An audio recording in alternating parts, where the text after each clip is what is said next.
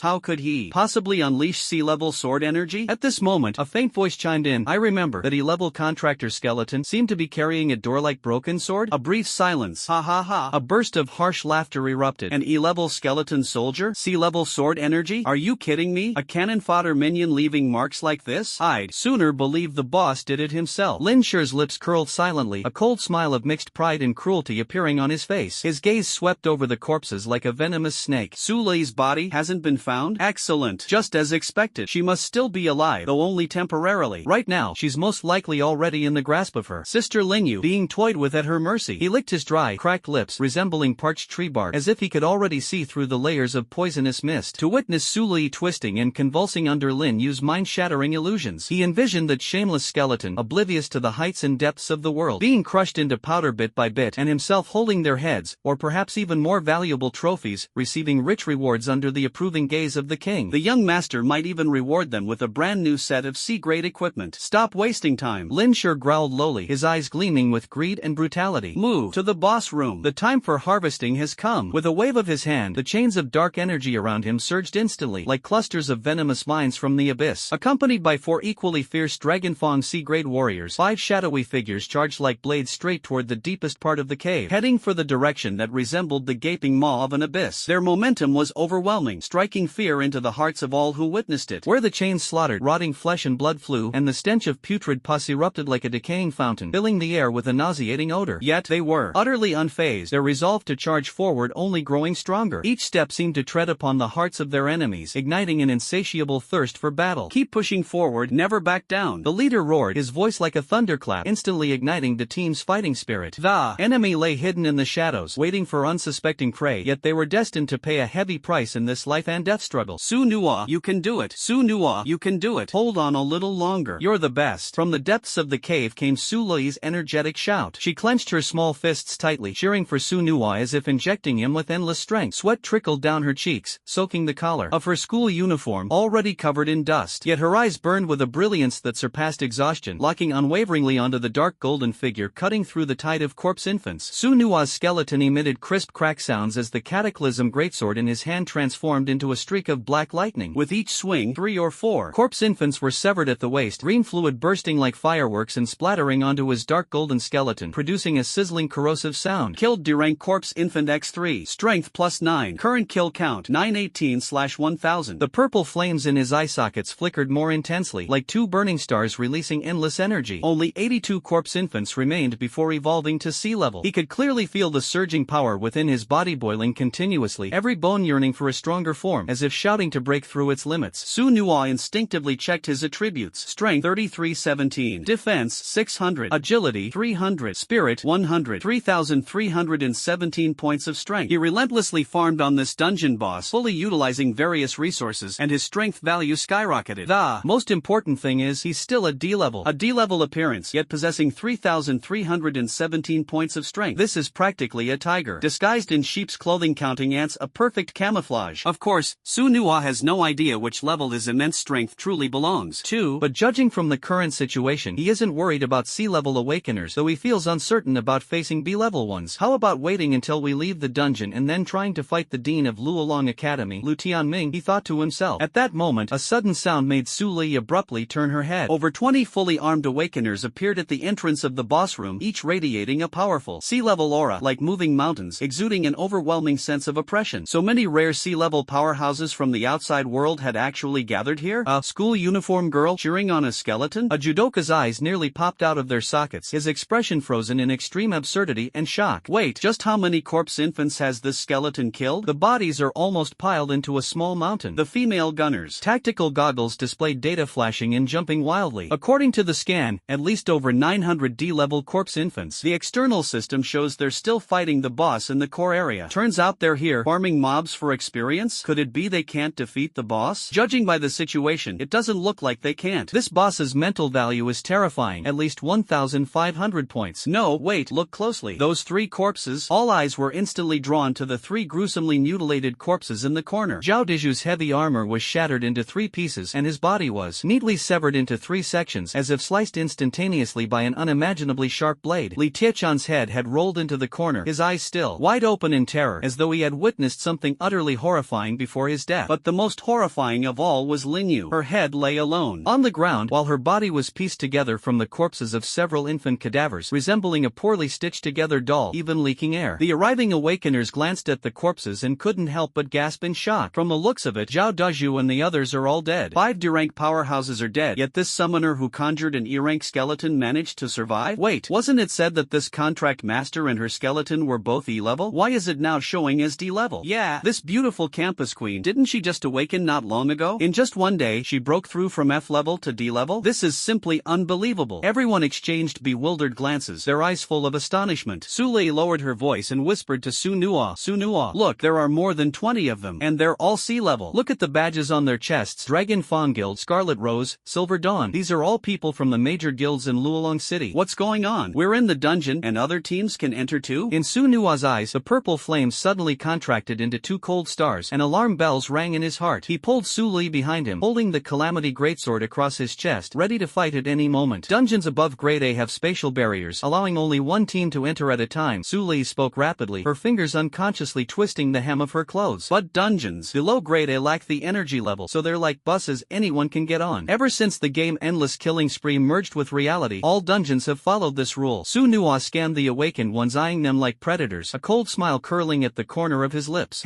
All here to snatch the boss? Sulei nodded helplessly. There's no other way. Boss snatching is pretty common, and the rule is that whoever kills it first gets it. I guess it's because this dungeon is a hidden one, and the boss is likely to drop a lot of gear, which attracted so many people. However, little sister? A scream, not resembling a human voice, piercingly mournful, suddenly tore through the chaos of the cave. It was Lin Shi. When he saw Lin Yu's head lying quietly in the filthy pool of blood, the C-level elite of the Dragon Fawn Guild instantly broke down. His entire body seemed to have been drained of its backbone, collapsing instantly, staggering, and then, like a beast out of control, he lunged forward on all fours.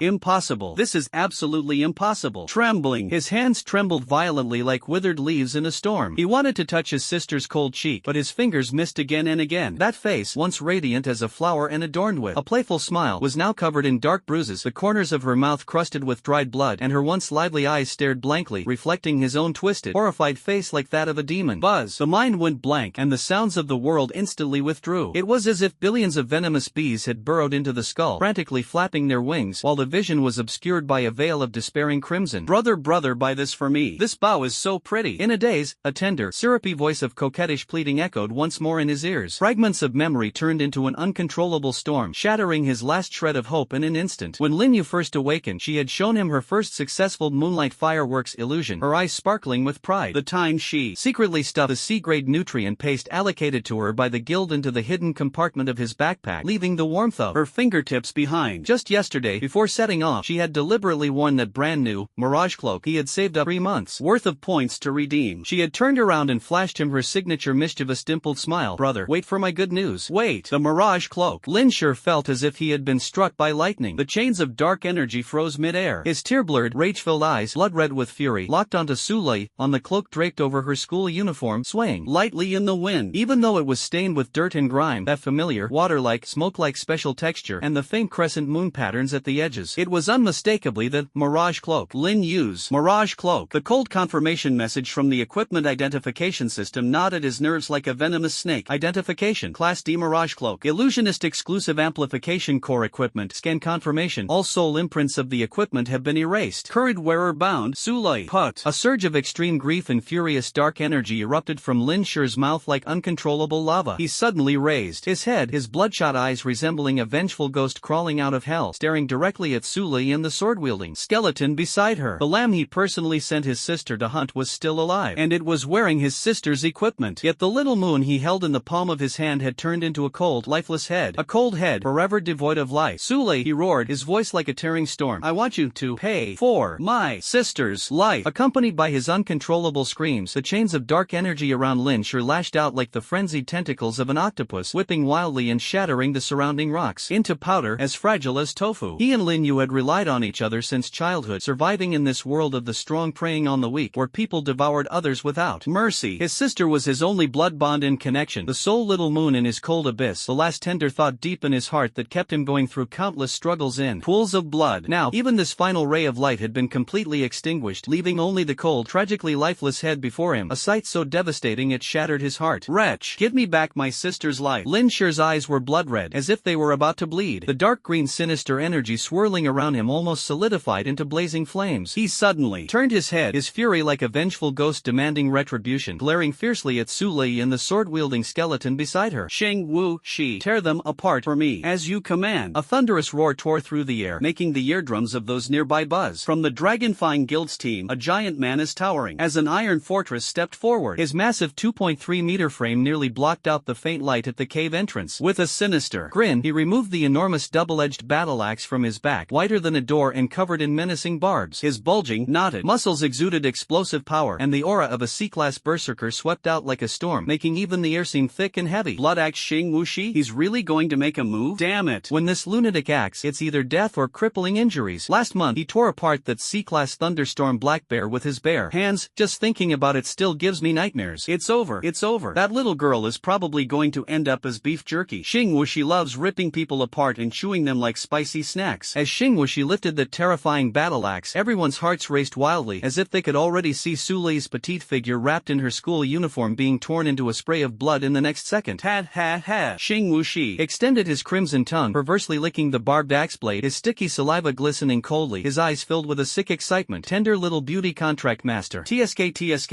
I love hearing the crisp sound of your bones breaking. I'll tear you into beef jerky. He sneered at Su Nuo. As for your skeleton frame, I'll dismantle you, grind your bones into powder, sprinkle it into porridge, and gulp it down bit by bit. Before the words had even finished, a blinding blood-red light exploded violently from his body. His muscles swelled madly as if inflated. Dark green veins writhed like venomous snakes beneath his skin. His bones emitted a teeth-grinding crack sound. Berserker mark, full release, body enhancement, density plus 300%, strength peak increase 115%, steel bones, durability plus 250%, joint flexibility breakthrough, adrenaline overload 500%, pain sensation dullness, reflex acceleration. The barbs on the battle axe all stood upright, emitting a teeth-grinding metallic screech. Blood fury, slash. Xing Wuxi roared as he shot into the sky like a cannonball. The raging, blood-red energy converged on the axe blade, accompanied by a terrifying sonic boom that tore at the eardrums, slashing down furiously toward Su Lei and Su Nuo. The air compressed, twisted, and then burst into flames. A crimson energy trajectory, like the tracks of a hellish train, shot straight at the target. Skill level C. Berserk Blood Fury slash. Charge time 0.3 seconds. Berserk State Extreme Acceleration. Damage estimate 780 plus. Peak breakthrough 800. Additional effect. Deep Tear. Wound sustained heavy bleeding plus 400% pain perception. Su Lei frowned deeply, clearly sensing the terrifying power contained in this axe. The surrounding awakened retreated one after another, fearing the impact of the aftermath. The scanners off the charts. A woman wearing tactical goggles screamed. Strength peak 778 points. No wonder he's such a powerful berserker. Everyone thought they were about to witness a scene of flesh and blood flying. However, Su Nuo merely tilted his head slightly, the purple flames in his eye sockets flickering faintly, as if mocking. Crack, crack, crack. His jawbone opened and closed, emitting a chilling sound of bone friction. Is that all? The crowd instantly erupted. Unbelievable exclamations rose and fell. A necromantic creature possessing the ability to speak. This almost overturned basic understanding. Even more horrifying was the intense, unabashed contempt in those words. Xing Wuxi heard Su Nuo's disdain, and the air around the axe blade was compressed to the extreme, producing a piercing whistle like a cannonball. At this moment his fury reached its peak, the raging power boiling within him as if it would tear through all obstacles, charging straight toward the trace of contemptuous purple flame. I want all of you to drown in rivers of blood. Damn it! A trashy skeleton dares to look down on me? Break into pieces, into dust for me. The sound of the axe blade tearing through the energy field was deafening. Su Nuo casually raised the scourge greatsword, and the eerie runes on the blade, twisting like living creatures, were instantly illuminated by surging purple-black energy. The aura of death and annihilation erupted with a roar. In the next moment, Su Nuo casually swung out a black swordlight. Clang! An indescribable metallic clash erupted with a deafening roar, accompanied by a tangible energy shockwave that exploded in a ring. Under everyone's gaze, Xing Wuxi's priceless blood-red double-edged battle axe, forged from C-grade mutant alloy and capable of easily cleaving through heavy armor, began to shatter inch by inch and promised the giant sword of calamity, surrounded by destructive purple flames. Go! Unstoppable! The blade precisely traced a deadly arc of death, effortlessly slicing into Xing Wuxi's steel-like left shoulder, hardened by berserk fury. Squelch! Sizzle! The blade slices through muscle and bone as if tearing apart decayed paper. When splitting the spine of the berserker, reinforced by 250%, a dazzling and blinding burst of energy sparks erupted. Squelch! Blood gushed out like a fountain from the midsection of Xing Wuxi's body. His upper body slowly slid down, with his internal organs and intestines spilling all over the ground. The face, still frozen in a ferocious expression, hit the ground with a thud, its eyes wide open in disbelief, as if unable to comprehend what had happened even in death. This C-class berserker, who had torn apart countless undead with his bare hands, was actually killed in an instant by a D-class skeleton. The purple flame in Su Nuo's eye sockets flickered slightly as he gazed thoughtfully at the blood dripping from the blade. What a pity! This berserker's berserk skill looks pretty good. However, right now he can only improve his talent by killing killing undead creatures in dungeons, which counts toward the advancement quest. But killing living beings doesn't count. He really wants this berserker's berserk skill. But at this moment the system notification sounded. Current level too low, unable to extract biological talent. Please continue completing the advancement tasks. Su Nuwa touched his bony chin deep in thought. The current level is too low to extract the talent. So does that mean once my level increases, I can extract and absorb the talents of these living people? It seems the system still has features that haven't been unlocked. At this moment the entire cave was deathly silent. Everyone's eyes were wide open, their mouths agape as if they could fit an egg inside, faces full of disbelief. The most ferocious berserker, Bloodaxe Xing Wuxie, who loved to tear undead creatures apart with his bare hands, was actually instantly killed by a D-level skeleton as if slicing through vegetables. It took a full 3 seconds before everyone began to discuss. Instant kill. A C-level berserker couldn't even withstand a single move. Impossible. This is absolutely impossible. After activating the berserker's berserk mode, Xing Wuxie's defense exceeds 600 points. Just how strong is this skeleton's power? My scanner seems to be broken. That casual swing of the skeleton's sword had a power peak of over 1,000. This level of strength can only be achieved by rare class professions within C-level. How could a D-level skeleton possibly? Power is truth, strength is the law. The doubts of the weak are meaningless. The blade of the strong is the answer. Xing Wuxie died not because he wasn't strong enough, but because he encountered someone even stronger. Of course, no one will mourn the defeated, for the defeated don't even deserve to be remembered. At that moment, Su Lei suddenly ran in small quick steps to the side of Xing Wuxie's corpse, completely ignoring the steaming pile of entrails and the pool of blood. She squatted down and tenderly picked up the largest fragment of the battle axe. The fragment was covered in cracks, and the dim runes flickered weakly a few times before going completely dark. Her eyes were full of regret. Oh my. This was equipment forged from C-grade alloy. Although the grade is a bit low, its market price was at least over $1 million. Not like this. It's worth at most 200,000 or 300,000. Su Nuwa tilted her head slightly, the purple flames in her eye sockets dancing cheerfully. Kaka, I didn't even use my full strength. Who knew this guy was so fragile? To be honest, what Su Nuwa just did couldn't even be considered a warm-up. After all, the difference in strength was too vast. His strength value was over 3,000, and in his eyes, this berserker's full force strike with only 600 to 700 attack power was utterly insignificant. It's like a professional boxer lightly throwing a punch and shattering a child's plastic toy hammer. It's not that the boxer is too violent, but that the two are simply not in the same league. Immediately, Su Lei nervously turned around, grabbed Su Nuwa's skeletal hand, and anxiously began examining every finger bone, arm bone, and even the connections of his spine with her small hands. Are you sure you're okay? Such a heavy axe smashed over. Is there any bone fracture? If you feel uncomfortable anywhere, you must tell me. What's the big deal about a broken axe? As long as your bones aren't broken, they're worth more than 100 broken axes. The awakened ones around, still reeling from the shock of the C-level berserker being instantly killed, collectively twitched their eyelids and furiously complained in their hearts. Is this seriously the focus? The focus is completely off, isn't it? A C-level berserker was instantly killed, and you're discussing equipment depreciation? Talking about the bone health of a skeleton? Xing Wuxie, that useless trash. He can't even kill a skeleton. Lin Shi's felt chains trembled violently within his sleeve, his bloodshot eyes filled with rage. He stared fixedly at his sister Lin Yu's solitary head, his nails digging deeply into his palms. Just 3 days ago, she had been playfully saying she wanted to celebrate his birthday, and now all that was left of her was a head. Not even a complete body remained. Su Lei. Every word Lin Shi uttered was laced with intense bloodlust. If I don't cut you into 1,000 pieces, if I don't make you wail in agony for 7 days and 7 nights before you die, I am unworthy of being her brother. Lin Shi, don't act rashly just yet. Yeah, this skeleton seems a bit strange. This guy can instantly kill Xing Wuxie, so he's definitely not an ordinary skeleton monster. Be extremely cautious. The members of the Dragon Fawn Guild tried to stop Lin Shi, fearing he might act impulsively and follow in Xing Wuxie's footsteps. But how could Lin Shi listen? When a loved one is killed and the murderer is right in front of you, who the hell can stay calm? Those who tell you not to act impulsively are either speaking without understanding the pain, or it wasn't their loved one who died. When it comes to that point, rationality, morality, law, analysis, to hell with all of it. Moreover, Lin Shi was aware of Su Lei's information. A skeleton that had just been summoned, how strong could it possibly be? This skeleton had only just been summoned, and even if it had somehow managed to advance by sheer luck, its foundation would undoubtedly be unstable. Those bizarre combat techniques were most likely relying on some kind of special skill to gain an advantage. He knew Xing Wuxie's strength, and being counter-killed by a skeleton was clearly due to overconfidence. Lin Shi would never make such a low-level mistake. Don't you dare talk to me about staying calm. When you witness the person closest to you die right in front of your eyes, and the murderer is standing right there, tell me, how do you stay calm? How do you think rationally? You advise me to stay rational. That's because it's not your family who died. If it were your father or mother who died, could you still remain calm?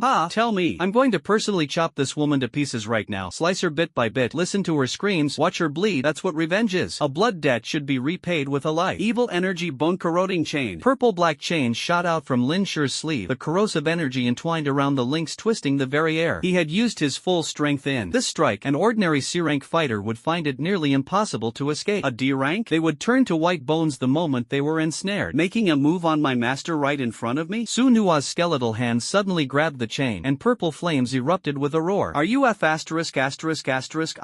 tired of living? Crack! Lin Shi's fell chain shattered inch by inch in Su Nua's bony grasp, the purple-black corrosive energy dissolving rapidly as if encountering its nemesis. The purple flames in Su Nua's eye sockets flared violently, and the Scourge greatsword carved a perfect arc of death. Splurt! Lin Shi's left arm was severed at the shoulder, black blood splattering onto the rock wall with a corrosive sizzle. He staggered back 3 steps before steadying himself, his face full of disbelief. Impossible. My bone-eroding chain. Any D-rank who touches it is doomed to die. After all, D-rank and C-rank may seem only one level apart, but the gap in strength is like a chasm. What shocked him even more was that the wound on his severed arm was rapidly turning black, with black patterns spreading along his blood vessels like a spider web. This was the deep corrosive effect of the Calamity Greatsword. Lin Shi was burning with anxiety. He hastily pulled out a bottle of antidote from his chest pocket and gulped it down. The potion slid down his throat, but the strange corpse poison rampaged through his body like an unbridled horse, completely out of control. He looked at Su Nua in horror. Your sword has corpse poison? No, wait, it also has a corrosive effect. Su Nua flicked the black blood off his sword, his jawbone opening and closing with a mocking clack-clack sound. A hybrid curse, never seen one before? Huh? This is something I just developed. Corpse poison mixed with corrosion, and a little bit of, I can't tell you that part. It's a trade secret. If I told you, you'd have to pay me a patent fee. With that, he deliberately used the tip of his sword to lift the severed arm of Xing Wuxia from the ground. The arm still bore traces of the eerie power from his sword, with black smoke continuously rising from the wound. Gonna reattach it? I'd love to see how long it takes for my concoction to kill a C-rank powerhouse. 10 minutes? 5 minutes? Or maybe you'll turn into a puddle of mush in the next second. Lin Shi's face turned ashen, veins bulging on his forehead. He was, after all, a prominent figure in the Longya Guild, someone who could walk sideways without anyone daring to stop him, exuding an air of dominance. When had he ever suffered such humiliation? And now, to be publicly disgraced by a mere D-rank skeleton, how could he possibly swallow this indignity? What was even more terrifying was that the sword strike from Su Nua just now was so fast that he couldn't even see its trajectory, like a black lightning bolt that instantly severed his arm. At that moment, Su Li's expression suddenly changed. She grabbed Su Nua's arm bone and urgently exclaimed, "Watch your back." Su Nua didn't even turn his head. With a reverse grip, he swung his sword fiercely at the incoming psychic shockwave. A streak of purple-black sword energy, like a roaring dragon, collided violently with the scarlet energy. Boom! The shockwave from the collision of the two energies exploded within the cave, as if a massive stone had been thrown into a calm lake. The blast scattered the bones strewn across the ground, and the nearest awakened ones had to raise their arms to shield their faces. The cursed bride twisted in agony on the throne, her abdomen swelling grotesquely with several horrifying tumors. The surface of those tumors was covered with blood vessels resembling spiderwebs. With a sickening squelch, new corpse infants crawled out, wailing. "I know you're in a hurry," Su Nua said, pointing his sword at the boss, his soul fire flickering with impatience. "But don't rush. Kill 82 more first." He casually swung his sword, slaying another charging corpse infant. "Oh no, make that 81 more, and then I won't torment you anymore. Your mission is about to be completed." The entire cave fell into an eerie silence, with only the cries of the corpse infants and the sobs of the cursed bride intertwining. Over 20 C-level awakeners exchanged uneasy glances, their eyes flickering with apprehension. This skeleton turned a C-level hidden dungeon into a buffet? A gunman in a Silver Dawn uniform twitched at the corner of his mouth, his face full of shock. The female mage from the Blood Rose Guild adjusted the tactical goggles on her nose bridge, her expression grave. "I scanned the remains of those corpse infants. Over 900 D levels. This skeleton is practically treating the boss as a machine for producing monster parts, endlessly spawning corpse infants. Damn, who knew skeletons could be used like this? If I had known, I would have gotten myself a skeleton as a pet too." One team member couldn't help but exclaim, only to be interrupted by a companion beside him. "Get lost. Regular skeleton soldiers can't even beat goblins. This one's definitely some kind of mutant." The remaining 4 members of the Dragon Fawn Guild looked grim, secretly speculating about the true strength of this skeleton. The corpse of Xing Wuxia was still bleeding profusely, while black mist swirled around Lin Shi's severed arm. At this moment, they could never have imagined that 5 C-level elites besieging a D-level skeleton would suffer such a heavy loss. "Don't be intimidated by this skeleton." Lin Shi gritted his teeth, ruthlessly tearing off his sleeve to tightly bind his wound. A trace of ferocity flashed in his eyes. "This skeleton must be unusual, but the real key lies with that contract master. As long as we kill the contract master, the contracted beast will naturally disappear." The 4 members of the Dragon Fawn Guild erupted simultaneously, like tigers descending the mountain. Lin Shi's fell energy chains lashed out like venomous snakes, while the other 3 flanked from both sides, forming triggering a coordinated encirclement in an instant, forcing Su Nuwa to make a choice: protect himself or protect his master. The purple flames in Su Nuwa's eye sockets suddenly flared, as if he had transformed into a war god. The runes on the Scourge greatsword lit up one by one, and the air around the blade twisted into a vortex. His power surged instantly, unleashing all 3,320 points of strength, causing even the space around him to wail. The moment the black sword light exploded, the entire cave trembled violently, and a deafening roar echoed. The three Dragon Fong members closest to the blast were flung away like ragdolls, crashing heavily against the rock walls, their agonized screams resounding in all directions. Lin Shi's chains shattered inch by inch, and the shockwave blasted him directly into the pile of corpse infants, creating a scene too gruesome to behold. The awakened spectators collectively cursed, and a girl wearing tactical goggles trembled, causing her scanner to shatter with a snap. Did I see that right? The power peak exceeded the sea-level scan limit. That means the strength definitely surpassed 1,000 points. Is this still a skeleton soldier? Her voice quivered with shock, her eyes filled with an expression of utter disbelief. As the dust gradually settled, the four members of the Dragon Fong Guild lay sprawled on the ground in disarray, blood continuously spilling from their mouths, their appearances utterly miserable. The most unfortunate one had his chest armor completely caved in, clearly beyond saving. Lin Shi's mouth was full of blood as he struggled to get up, fear finally appearing in his eyes. He muttered, "Impos Cybele." Su Nuwa gently flicked the blood off his sword and turned to look at Su Lei. "C rank? Why do I feel like they're just paper tigers falling apart with a single poke?" Su Lei was amused by his words and let out a soft laugh, the tension in her shoulders finally easing. However, in the next moment, her smile suddenly froze on her face. The elite squad of Blood Rose was spreading out in a tactical fan-shaped formation, while the Silver Dawn's assault team had already crept up on the left flank. Several solo players were stealthily closing in on the boss under the cover of shadows, their movements so coordinated it was terrifying, like a pack of sharks smelling blood. "Su Nuwa, they're trying to steal the boss," Su Lei shouted anxiously, her heart surging with unease like a tidal wave. The cursed bride had now become the coveted prize in everyone's eyes. The seasoned veterans of the major guilds, with their sharp instincts, were secretly calculating how to claim this lucrative loot for themselves. Interesting, that skeleton is definitely exploiting some kind of bug. Ning Xiangwei, the beautiful guild leader of Scarlet Rose, adjusted her data glasses. A string of mysterious and complex code flashed across the lenses, seemingly decoding some unknown secret. Everyone around was equipped with C-level or D-level tactical goggles, which had limited functionality and couldn't fully analyze the data. However, Ning Xiangwei's identity was special, and her background was formidable. She wore a B-level tactical goggle worth millions, akin to a mobile intelligence vault, capable of scanning and retrieving an ocean of information far beyond the capabilities of ordinary goggles. The mental strength of this boss bride is exceptionally strong, yet her other stats are quite unremarkable. Based on the power displayed by the skeleton, defeating this boss bride should have been an effortless task. Ning Xiangwei's eyes sparkled with wisdom as she continued to analyze. However, despite it having killed so many corpse infants in succession, the boss's health remains firmly at 100%. This clearly indicates that there is some unspeakable purpose hidden behind this skeleton. Although they were unclear about Su Nuwa's intentions in exploiting the bug, it also meant that the right to kill the boss was still in their hands. The first kill of a boss in a sea-level hidden dungeon, now that is an enormous benefit that anyone would covet. The equipment that drops is at least rare-level treasures, and with good luck, it might even drop high-quality grade B items. Once the equipment reaches grade B, its price is bound to skyrocket, with a starting price of at least 3 to 5 million. For higher quality items, selling for tens of millions is a breeze. The president of Silver Dawn, Li Yaoyang, keenly sensed the opportunity and quickly devised a strategy to forcibly seize the boss. Judo master, prepare to use steel bones. Push forward with all your might. Seize the chance to get close and grapple, and keep the skeleton tightly restrained for me. Mage, cast Frost Nova immediately. Lock that guy down completely and make sure he can't move. Everyone else, charge with me. Stop dawdling and give it your all. Remember, according to Article 88 of the Dragon Nation Awakeners Convention, whoever lands the final blow on the boss gets all the loot. This is a rare opportunity, go for it. That skeleton can instantly kill Xing Wuxia and defeat so many experts from the Dragon Fong Guild, it's definitely no ordinary foe. A judoka from the Silver Dawn Guild, Taishanko, sneered coldly as the muscles in his arms instantly swelled. But in the end, your attack power is just a bit higher. However, I specialize in countering high attack units. The first kill of this sea-level hidden dungeon is mine for sure. He suddenly activated his core skill. Activate skill Iron Body. Defense increased to 200% of the base value. Duration 30 seconds. Additional effect: when damage exceeds 200% of current defense, Absolute Block is forcibly triggered. A faint blue aura emanated from his Taoist robe, and the black iron bracer on his left wrist glowed dimly. Although this equipment is D-grade, the additional 100 fixed defense points prove highly effective in actual combat. That's right, a dignified C-grade expert is still using D-grade equipment. Don't ask why he doesn't use a C-grade bracer. The reason is simple, he's broke. How much does a proper C-level defense gear cost? Even the cheapest ones are around 8 to 900,000, and the quality quality and attributes of the cheaper ones are quite average. In fact, although he has reached sea level, many people simply cannot afford a full set of sea level equipment. Just like in the real world, not every white-collar worker can afford branded suits. At this moment, Tyshenko's overall defense power has already surpassed the 1,000-point mark, equivalent to twice that of an average sea-level strong individual. It turns out that equipment isn't everything. The key lies in how to match and use it. Sulili looked at Tyshenko's rock-solid physique, her delicate brows furrowing slightly as she quickly reminded Sunua, "Be careful, he's an elite-level judoka. In the steel-reinforced bones state, his defense skyrockets, and he's especially skilled at close-range grappling. Once he locks your joints, it'll be hard to break free. Trying to steal our boss?" The purple flames in Sunua's eyes suddenly contracted into two cold stars, and the deep corrosion rune on the Calamity Greatsword lit up. He has to queue up in hell to make an appointment first. Immediately, Sunua swung his sword, plain and unadorned, yet it carried a terrifying force capable of annihilating all life. Ridiculous skeleton, unless you have an attack power of over 2,000, you won't even be enough to scratch an itch for me. Let me teach you what true defensive art means. The judoka laughed wildly, crossing his arms as his forearms, glowing with a faint blue aura, faced the Calamity sword head-on. But the moment the promised black sword light struck down, his black iron bracers suddenly emitted a piercing metallic wail. Clang, crack, snap. The black iron bracer forged from high-strength alloy shattered instantly. The promised black sword blade did not lose its momentum. Crack. The sound of bones breaking and metal shattering rang out simultaneously. The incredulous expression was still frozen in the wide-open eyes of the judoka. His vision suddenly spun wildly. The last scene he saw was his headless body still maintaining a defensive posture, with a blood column spurting 3 meters high from the severed neck. The so-called steel-reinforced bones that claim to withstand 2,000 points of power attacks? Like paper in the face of 3,320 points of absolute power. 3320. Equipment black iron bracers has been completely destroyed. Talent corrosive poison erosion activated. Wound cannot heal. The severed neck of his headless corpse sizzled, emitting corrosive black smoke. Sunua casually flicked off the sticky blood plasma from the tip of his sword, his jawbone emitting a cold click. 2,000 seconds not enough for you? Then 3,320. Is that enough? Bang! At the moment the ice spike shattered, hexagonal ice crystals condensed in the air, with each crystal's interior shimmering with the unique runes of a sea-level ice magic skill. This is the casting effect of Frost Nova. The extreme cold surged like a tide, instantly engulfing Sunua's towering dark gold skeleton. Under attack, Frost Nova. Damage 927, magic attack. Defense calculation 600, physical defense plus 200, ice resistance nullified. Talent triggered, advanced hardening, 80% damage reduction. Spell damage cannot be mitigated by Sunua. But Sunua didn't care about the damage he suffered at all. His neck emitted a crackling sound as he suddenly turned around, his gaze instantly locking onto Suli's collarbone wound. 3 scars carved by ice spikes were oozing blood, outlining striking red marks on the girl's snow-white skin. She was injured, right under his nose, because of his negligence, because of his carelessness, because of his incompetence. "You're hurt." His voice was terrifyingly low, and his soul fire fluctuated violently as if it were being scorched by some kind of furious emotion. Suli managed to pull out a smile, but her fingertips trembled, and her knuckles showed an abnormal bluish-white color due to the cold. "Cough, it's nothing, just a bit cold. I seem to have some difficulty moving." Her voice grew softer, and her lips were slightly purple from frostbite. Suli's resistance and defense were all too low. This is the reality of being a fragile contract master. There's no other way, otherwise, why would everyone dislike this profession? Not far away, the Ice Mage of Silver Dawn shouted triumphantly. "I applied frostbite effects to both of them. Their movement is impaired. Focus fire on that contract master first. Focus fire on that summoner first." The soul flame of Sunua suddenly collapsed, and 2 points of ghostly purple cold light ignited in the hollow eye sockets, like the demon's eyes opening in the abyss. The temperature of the entire cave instantly dropped to freezing point, and the water droplets on the rock walls condensed into icicles, crackling as they fell. "You all!" Suno's jawbone opened and closed, producing a metallic friction-like tremor, with each syllable causing spatial distortion. "Are you ready to be hunted?" Not far away, the Ice Mage continued to shout dismissively, a contemptuous curve at the corner of his mouth. "Dead skeleton, what are you barking about? Do you even know what a mage attack is?" Before the words were finished, his voice abruptly stopped, because Sunua had already vanished. No, not vanished. It was that his speed had reached the extreme. Boom! The Ice Mage only felt a sudden darkness before his eyes, his chest cavity collapsing abruptly, ribs shattering under immense force, and his internal organs instantly dissolved by some terrifying corrosive power. He looked down in confusion, and the scene before him made his heart tremble. A pitch-black substance was frantically devouring his robe, and Nua's skeletal hand had already pierced through his heart. 2987. Critical hit. Talent corrosive poison erosion triggered. Organ dissolution. He didn't even have time to scream before his entire body deflated like a punctured balloon, quickly shriveling and finally turning into a puddle of rotting flesh oozing black liquid. Red and white fluids dripped from Sunua's bony fingers as the Calamity Greatsword slowly rose, pointing to the next target. His voice was cold and resolute. "You will will all perish here. This was not a threat but a declaration of death. Because of you, she was hurt. So, you must die. Sulai stared blankly at the scene before her. The skeleton, which had once curled up slightly out of shyness, now resembled a vengeful ghost climbing out of the depths of hell, surrounded by an oppressive aura of violence and murderous intent. And all of this just because she had suffered a minor injury? The girl instinctively pressed the wound on her collarbone. Although it burned with pain, an unprecedented warmth surged in her heart as if enveloped by something fiery, making the pain seem insignificant. Su Nuwa, she called softly, her voice trembling without her realizing it. I'm fine, really. The skeleton's movements paused almost imperceptibly. The next second, even more violent black sword energy erupted with a roar, sweeping through the entire cave like a raging tide. He heard her voice, but he would not stop, because even a minor injury is enough to drive him completely insane. His soul fire burns in the darkness, cold yet blazing. She is his only reverse scale. Those who touch it shall die. The next second, the raging black sword energy swept through the entire cave once again. Silver Dawn, initiate tactics. Li Yaoyan's furious roar echoed through the cave as he slammed the steel tower shield onto the ground. The sacred patterns engraved on the shield instantly lit up. With a muffled boom, 3 golden light chains shot out from the shield, precisely connecting to the chests of the 3 teammates behind him. C-Class Elite Profession Holy Shield Guardian. Strength 420. Defense 700. Agility 200. Spirit 350. Current equipment: Steel Tower Shield. Defense plus 200. Skill activation: Holy Light Chain. Effect: 4 Guardian connectors share 30% physical/magic damage reduction. Duration: 180 seconds. Guard range: 5-meter radius. The 3 remaining team members behind him simultaneously activated their class traits. The gunman quickly loaded a triple round of armor-piercing bullets, his crosshair firmly locked onto Su Nua's eye sockets, which flickered with ghostly flames. Holy light above. Have mercy, my lord. The priest raised a silver holy emblem high and began chanting the hymn of healing prayer. A pale green healing aura fell upon his teammates like spring rain. But the most lethal threat came from the shadows. The assassin's body became illusory and blurred, as if dipped into an ink pool, and finally, silently dissolved into the shifting shadow beneath his feet. The deadly intent of Shadow Step was completely concealed. If he succeeded in appearing behind Su Nua to launch a backstab, he could instantly unleash a 200% damage boost. Everyone, push forward. Li Yaoyan's voice carried a desperate resolve and a faint trace of barely perceptible fear. Focus all firepower. Take down this skeleton. Otherwise, we'll all die under his sword. The Longfang Guild had originally sent 5 people this time, but now 2 of them had already fallen at Su Nua's hands. The remaining 2 fixed their gaze tightly on Lin Shi, who had been knocked into the pile of stones. Lin Shi was a trusted confidant and capable subordinate of President Wang Tianlong. Before entering, the young master Wang Dao had explicitly instructed them to follow Lin Shi's commands in everything. I can't wait any longer. Lin Shi's heart burned with rage. He frantically pulled out 3 bottles of potent potions with conflicting properties: frenzy, pain relief, and poison suppression from his pocket, roughly twisted them open, and tilted his head back to gulp them down in one go. The scorching sensation of the potions burned his throat, but none of it compared to the deep pain of losing his sister. The effects of the potions erupted instantly within his body. The bloodshot veins in Lin Shi's murky eyes became even more pronounced, and his furious expression made him look like a wild beast out of control. Stop standing there like fools. Attack! Kill that skeleton and that vile woman first. I must avenge my sister. The surrounding freelancers also began to unleash their skills. Seeing the dire situation, they knew there was no way out. This skeleton was too ruthless. If they didn't eliminate this terrifying skeleton first, the next to die would likely be themselves. Several rogue awakeners exchanged glances, greed flashing across their faces. Old Zhou, what do you think? A middle-aged man carrying twin blades asked in a low voice. The bald, burly man called Old Zhou licked his lips, a shrewd glint in his eyes. Do it. Of course, we do it. Over 20 Siranks, and we're afraid of one skeleton? He patted the bulging storage pouch at his waist. Why did we come to this dungeon? Isn't it to make money? Now that someone's taking the lead to deal with the skeleton guarding the boss, when the boss drops loot, we can get a share too. Plus, if we manage to capture that female contractor, Lonya will give us a hefty reward. A masked female assassin nearby let out a cold laugh. Heh, no matter how strong that skeleton is, can it withstand the concentrated fire of over 20 people? Once they fight to mutual destruction, we'll swoop in and pick up the leftovers. This group of rogues were all seasoned veterans who lived on the edge, skilled at profiting from chaotic battles. Greed always made people lose their reason more easily than fear. Bald Old Zhou suddenly drew his twin blades, their edges glowing with a crimson light. Brothers, let's stay on the outskirts and observe. Remember, prioritize targeting that contractor. Safety first, us rogues don't do losing deals. In their eyes, this was already a surefire, risk-free deal. 7 or 8 solo players suddenly erupted, and the brilliance of various skills exploded in the cave. Some summoned flame golems, others shot poison arrows, but no one dared to approach Su Nua, fearing they would bring trouble upon themselves. Of course, there's no such thing as a reason not to kill without grievance or enmity. After all, in this world full of mutations, there is only strength and weakness, no right or wrong. If you don't kill others, others will kill you. If you don't seize others' resources, others will take everything from you. Kill or be killed. This is the harsh reality, a world where the strong prey on the weak. And now Su Nuo is too strong enough to threaten the interests of everyone present. The members of the Dragon Fawn Guild must kill Su Nuo, or they will be counter-killed by him. The Silver Dawn members must eliminate this threat, or they won't even have the qualification to compete for the boss. As for the solo players, they have no choice, either take advantage of the chaos to grab a share, or become sacrifices in this slaughter. So, they must join forces to kill him, not because they hate him, but because they fear him. Interests and survival have always been intertwined. Unfortunately, they miscalculated two things. First, Su Nuo is far from being an ordinary D-class skeleton. Second, provoking a loyal undead is even more terrifying than angering a group of demons. Only the members of Blood Rose remained in place, their gazes unanimously focused on their president, Ning Rose. Ning Rose's slender fingers gently stroked the rose embroidery on her cheongsam, a small habit she had when deep in thought. Her eyes shifted between Su Nuo and Su Li, calculating her next move. President. The deputy beside her was so anxious that beads of sweat formed on his forehead. He lowered his voice and said, "This is a once-in-a-lifetime opportunity. This boss could drop resources worth at least tens of millions. If you can obtain these resources, you might be able to break through the B-level bottleneck. By then, even those people from the Zhengzhou province main family wouldn't dare underestimate you anymore." Ning Rose's red lips pressed into a straight line, her eyes gleaming with unwavering determination. She certainly knew how important this opportunity was. As the legitimate daughter of the Ning family in Gushu City, Zhengzhou province, Ning Xiangwei was supposed to be a favored child of heaven, enjoying endless glory and privilege. Her father, Ning Tianxiong, was an S-class awakener and the head of the Tianxiong Guild, ranked among the top 10 in Zhengzhou province, renowned across major guilds. However, half a year ago, her father mysteriously died of poisoning at a family banquet, and the entire family plunged into despair overnight. As the eldest legitimate daughter, she was supposed to inherit the family's and the guild's authority, but she was ostracized by her uncle and the family elders, forced to leave Gushu City and come to Luolong City alone. In just half a year, Ning Xiangwei relied on her extraordinary strength and intelligence to establish the Scarlet Rose Guild with over 200 members, quickly rising to become one of the strongest guilds in Luolong City. Yet, she knew in her heart that all of this was far from enough. To uncover the truth behind her father's death and reclaim her rightful power, she had to amass even greater strength. "Don't hesitate. You're the legendary Thorn Queen," her deputy said urgently, his voice almost breaking. "Your control skills can trap even a B-class powerhouse for 3 seconds. 3 seconds is enough for us to." 3 seconds later? Ning Xiangwei coldly interrupted him, her gaze icy. "Who among you can block that sword? What's more, for some unknown reason, this skeleton possesses the hardening skill of crustacean undead, and it's at the highest level of hardening, significantly reducing damage. Who among you can guarantee to take him down?" She swept her gaze across the guild members, noticing that everyone instinctively avoided her eyes. That skeleton, Su Nuo, gave off an unfathomable aura. Ning Xiangwei's intuition told her that even if everyone present joined forces, they probably wouldn't be his match. Li Yaoyan's roar shattered the brief silence. "Ning Xiangwei, are you trying to reap the benefits without lifting a finger? If you don't make a move, don't even think about getting a single piece of equipment later." Ning Rose suddenly smiled. This smile made Li Yaoyan's heart tighten, and his back involuntarily felt cold. Last month, it was with this very smile that she left a C-level strongman who tried to lay hands on her dead without a trace. "I, Blood Rose, do not lack such charity." She raised her hand to signal, and the members of Blood Rose immediately retreated in unison, displaying astonishing discipline. Li Yaoyan's face turned ashen. "Ning Rose, are you crazy? You're actually going neutral?" Ning Rose gave him a cold glance, her tone resolute. "I, Ning Rose, have my own pride. I disdain ganging up on a little girl with so many people. Everyone, listen up. Abandon the fight for the boss and head to the outskirts to scavenge resources." Her voice was like a war drum, echoing in the ears of every member. Hearing Ning Xiangwei's command, the other members of Blood Rose widened their eyes, their faces showing disbelief. "PR. President? Abandon the fight for the core boss area? That's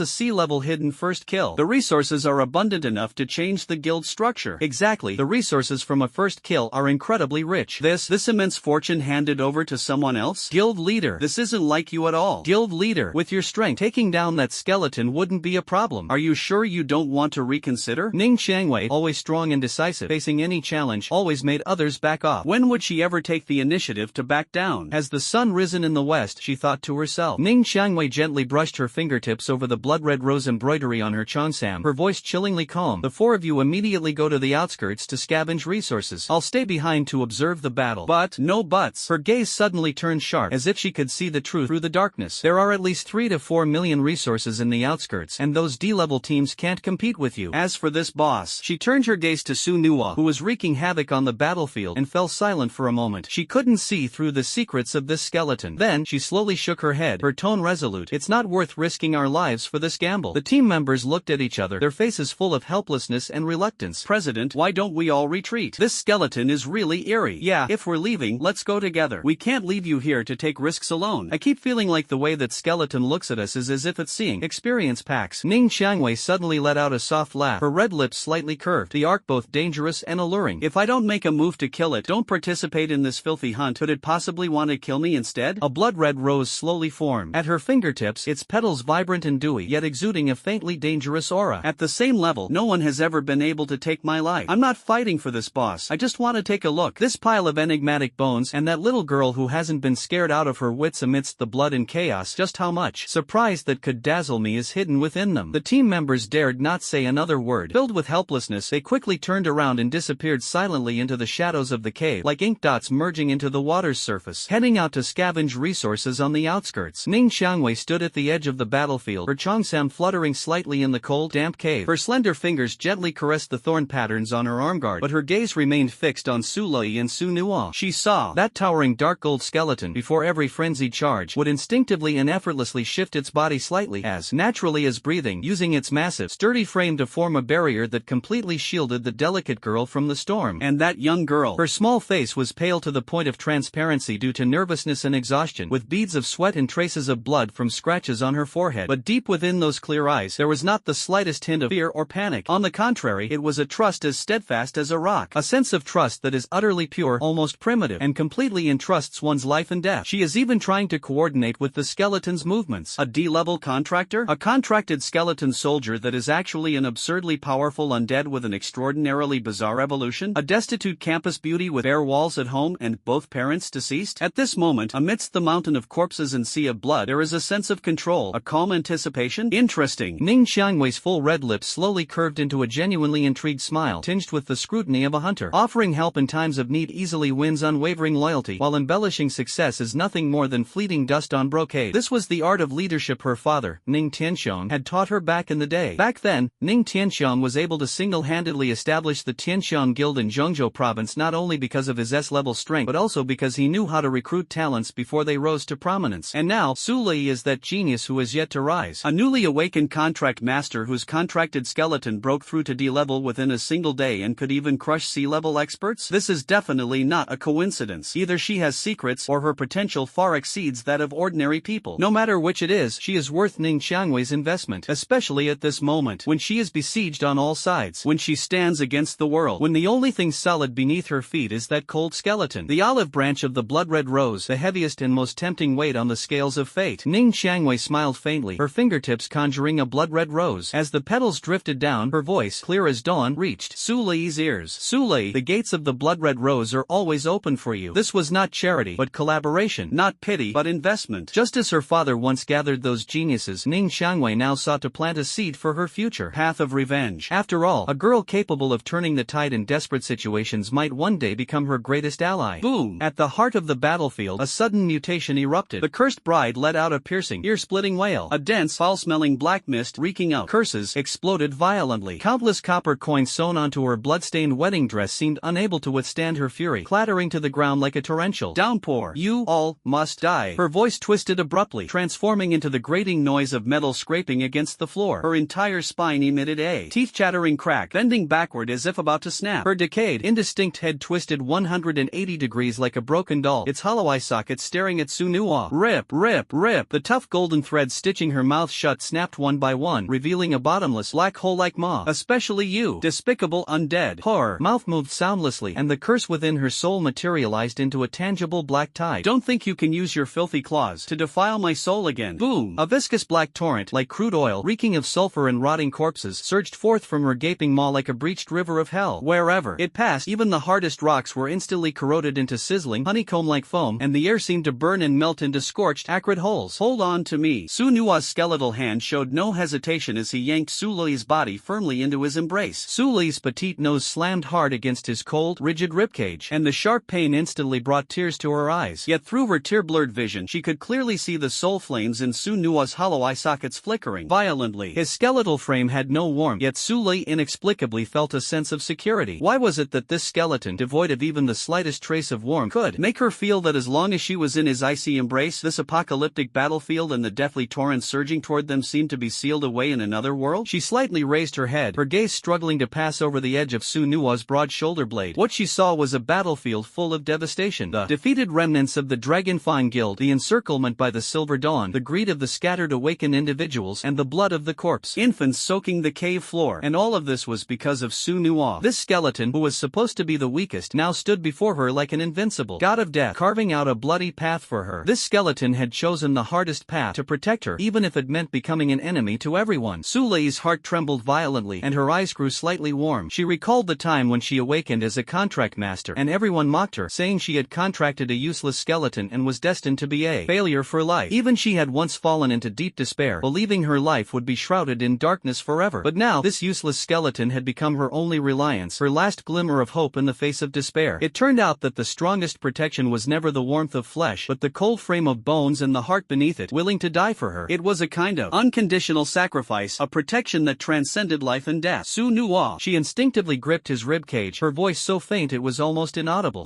Su Nua lowered his head to look at her, the soul fire flickering slightly, silently conveying his inquiry. Su Lei raised her head and met the depths of those two burning purple flames. She opened her mouth, but countless words were stuck in her throat. In the end, she simply shook her head forcefully, as if trying to cast away all fear and distractions. Then, almost reverently, she pressed her flushed cheek against the cold, temperatureless, and battle-scarred chest bone. It was as if that place was the world's end, the only solid and peaceful harbor. Bang, bang, bang. Beneath her chest, in the place where the cold bones could not shield, she heard her heart beating with an unprecedented force, surging, fiery, and brimming with endless hope. It was the drumbeat of life born from facing death. It was the unreserved trust in a promise. It was the bonfire called the future, reignited in the darkness. At this moment, all despair and fear were cast aside. She felt an unprecedented strength surge from the depths of her heart, as if it could tear through the endless darkness. Her eyes sparkled with a resolute light, and an unyielding fighting spirit ignited within her. I will never give up, she shouted in her heart. As this thought rose, her body seemed to be infused with new life. Each heartbeat encouraged her, as if saying, the road ahead may be perilous, but I can overcome anything. Her hand clenched tightly, her fingertips emitting a faint glow, as if resonating with that surge of power. In the darkness, a bolt of lightning tore through the sky, illuminating the path ahead of her. She knew this was the call of destiny, a challenge she must face. Come on, she shouted loudly, her voice echoing like thunder in the silent night. In this moment, she was not a solitary warrior, but the master of destiny. No matter how many hardships and obstacles lay ahead, she would face them head-on and charge forward with courage. The light of the future was waiting for her to ignite and unleash it. At that very moment, a chilling aura of the undead erupted violently from Su Nua's body. Waves of purple-black energy surged like a raging tide, rapidly spreading outward with him at the center. Undead suppression. Attack! Su Nua decisively activated the skill, instantly enveloping the entire cave with his overwhelming presence. Undead suppression activated. Effect on undead creatures. Absolute intimidation. Attack, defense, and speed significantly weakened. Defense of all enemies within range reduced by 20%. Holy type skill effects weakened by 50%. Duration during battle. As the skill took effect, the temperature in the entire cave plummeted, and the water droplets on the rock walls instantly froze into ice crystals. The corpse infants, clawing and lunging forward, seemed to be forcibly pinned down by an invisible hand, their movements suddenly becoming extremely sluggish, and their once ferocious expressions froze on their faces. They were suppressed by Su Nua's skill. The Silver Dawn priest not far away suddenly let out a miserable scream, the holy light in his hand flickering unsteadily like a candle in the wind. My holy light has been weakened. This skeleton skill can actually suppress divine abilities? The priest's eyes widened in terror as he stared fixedly at the now dim and lifeless cross in his hand, his voice filled with disbelief. How is this possible? In his understanding, holy light had always countered the undead. Holy light naturally suppressed the undead, as self-evident as water extinguishing fire. How could there be undead that suppressed holy light? And this was even under the suppression of the priest's higher level. This was absolutely insane. Li Yaoyan's expression changed drastically in an instant. Damn it! What kind of monster is this skeleton? Even holy light can't suppress it, he shouted hoarsely. This skeleton skill has an area effect. Everyone, scatter immediately. Su Nua was stunned. He had originally intended to use undead suppression to intimidate the boss bride and make her behave, but he hadn't expected this skill to have such a powerful suppressive effect on the living present. Moreover, his D-level skeleton's undead suppression had actually managed to overpower the holy light of that C-level priest. Something's not right. This doesn't make sense. Su Nua lowered his gaze to his skeletal claws, where the purple-black energy still lingered at his fingertips, as if some unknown power was awakening. Could it be that his undead power had already surpassed the scope of ordinary undead? Or perhaps his very existence had already broken some kind of rule? Interesting. Looks like this cheat of mine is even more overpowered than I thought. Su Nua ignored their shock and slowly raised his skeletal claws, the purple-black energy gathering once again. If his power could suppress holy light, does that mean he is stronger stronger than he had imagined? Could it be that, in some aspects, he is strong enough to overturn the rules of this world? His soul fire burned even more fiercely, as if responding to this wild speculation. The so-called iron laws? They're nothing more than shackles about to be broken. As the words fell, Su Nua's undead oppression erupted once again, even stronger, even more overwhelming. This time, the energy ripples materialized like waves, instantly sweeping through the entire cave. The corpse infants let out piercing shrieks, their bodies crushed as if by an invisible giant hand, exploding one after another. The priest groaned, falling to his knees, the cross in his hand snapping with a crack. The holy light completely extinguished. The undead reigning supreme. Su Nua stood at the center of the energy storm, his ghastly white skeleton illuminated by the purple-black energy, resembling a grim reaper from hell. Now, do you still think the holy light can restrain me? Su Lei quickly regained her composure. Now was a good opportunity. The Silver Dawn faction was in chaos. Her gaze was resolute and her slender fingers swiftly traced complex and mysterious patterns in the air. In an instant, two blood-red chains shot out from the void. Skill, psionic chains. The chains, like agile spirit serpents, quickly coiled around the two nearest members of the Dragon Fawn Guild, firmly immobilizing them in place, unable to move. Su Nua, now's the time. Su Lei shouted loudly. Su Nua acted decisively, without hesitation. Skill, Bone Blade Storm activated. His skeleton suddenly split into dozens of sharp bone spikes, which rained down like a storm upon the immobilized pair. The continuous squelch sounds of the bone spikes piercing flesh were accompanied by their anguished screams. At this moment, the original 5 members of the Dragon Fawn Guild had been reduced to just Lin Shi, standing alone. He leaned against the rock wall, gasping heavily, with black blood still oozing from the severed wound on his left shoulder, staining the ground beneath him. The veins on his remaining right arm bulged as if they might burst at any moment. The fell energy chains writhed around him like dying venomous snakes, frantically slithering and threatening every inch of his skin. The flashing red warning light on his tactical goggles was like a harbinger of death, and the despairing data pierced his soul. Stamina below the safe threshold by 2%. Fell energy corrosion, heart load at 98%. Vital signs, critical collapse point. Damn, you bastard. Lin Shi's blood-red eyes stared fixedly at the figure 20 meters away, each word spat out as if mixed with blood. Little sister. Yo yeah. Brother will avenge you, even in death. That damned contract mage was hiding behind the skeleton, her slender fingers clutching tightly onto the skeleton's ribcage as if it were her only support. It's all because of you. Lin Shi's teeth ground together audibly. My little you died so miserably, so humiliatingly. Even if I go to hell, I will tear you, you wretch, to pieces. Amid the desperate roar, the counterattack of the Silver Dawn erupted suddenly. The priest, enduring the immense pain of the holy light being suppressed, barely raised the remnants of the holy emblem, unleashing one final blinding burst of holy light. Though the light was weakened, it still transformed into a strong visual interference wall, blocking the enemy's sight. Whoosh, whoosh, whoosh. The gunman's eyes gleamed with ferocity, and the armor-piercing rune specifically designed to counter necromantic defenses on the barrel instantly lit up with a dazzling crimson glow. Without hesitation, he fired 3 bullets at the skeleton's skull, thoracic vertebrae, and pelvis, the trajectories tearing through the air with a piercing screech. Opportunity. Lin Shi's pupils, burning with the essence of his life force, suddenly flared brightly. His remaining right leg stomped fiercely on the ground, propelling his body forward like a venomous arrow stretched to its limit and unleashed in fury. Roar! He spat out blood foam mixed with fragments of internal organs, pouring everything he had left, strength, vitality, and all his dark energy, into a single strike. Fell ultimate skill, Moon Devourer Annihilation Fragment. Consumption, 95% of current stamina, 10% of life essence. Instant burst speed, plus 200%. Current agility peak, 771. Additional effect, Shadow Concealment, completely vanishes from perception and visual lock for 3 seconds. Without absolute confidence in delivering a fatal blow to the skeleton, Lin Shi's gaze shifted, and his spearhead pointed directly at Su Lei, the contract master. After all, their fates were intertwined, living and dying together. If he dealt with this woman first, the skeleton would inevitably follow her to the grave. The chain, like a scorpion lurking in the shadows, carried a chilling intent to kill in one strike, silently stabbing towards Su Lei's back. This strike contained all of Lin Shi's strength, staking his own life on the gamble. If he failed to kill Su Lei, what awaited him would be an abyss of eternal damnation. At this moment, however, Lin Shi's decayed lips had already curled into a grin, his face full of manic triumph. At this distance, at this speed, even that detestable skeleton had no chance of detecting it. But in the next moment, crack, a sound rang out. A cold, jagged, yet incomprehensibly powerful forest-white bone claw had somehow appeared on his wrist, gripping his hand tightly. The terrifying force of the bone's friction was almost enough to crush his wrist bones. Lin Shi stiffly, like a rusted machine, slowly raised his head. In his field of vision, the skeleton that should have been entirely focused on the holy light and bullets had somehow already turned to face him. In those hollow eye sockets of Su Nua, 2 violently burning deep purple soul flames pierced through his so-called concealment. What made Lin Shi's soul nearly scatter was Su Nua's other bone claw was actually blocking his chest. 3 specially crafted warheads, still spinning at high speed and radiating destructive armor-piercing energy, were now firmly clenched in his bone. bone. Claw. A piercing sound of metal friction erupted as sparks flew brightly from the contact between the tail of the bullets and the bone claw. What? How is this possible? Even the gunner's strongest armor-piercing rounds can be caught bare-handed? What the hell? What kind of demonic god's remains have taken form here? Is this damn thing still a surface creature? Su Nuwa's jawbone opened, revealing an incredibly sincere sinister smile in the sense of the undead. Surprised? The purple glow and the soul fire surged. Unexpected?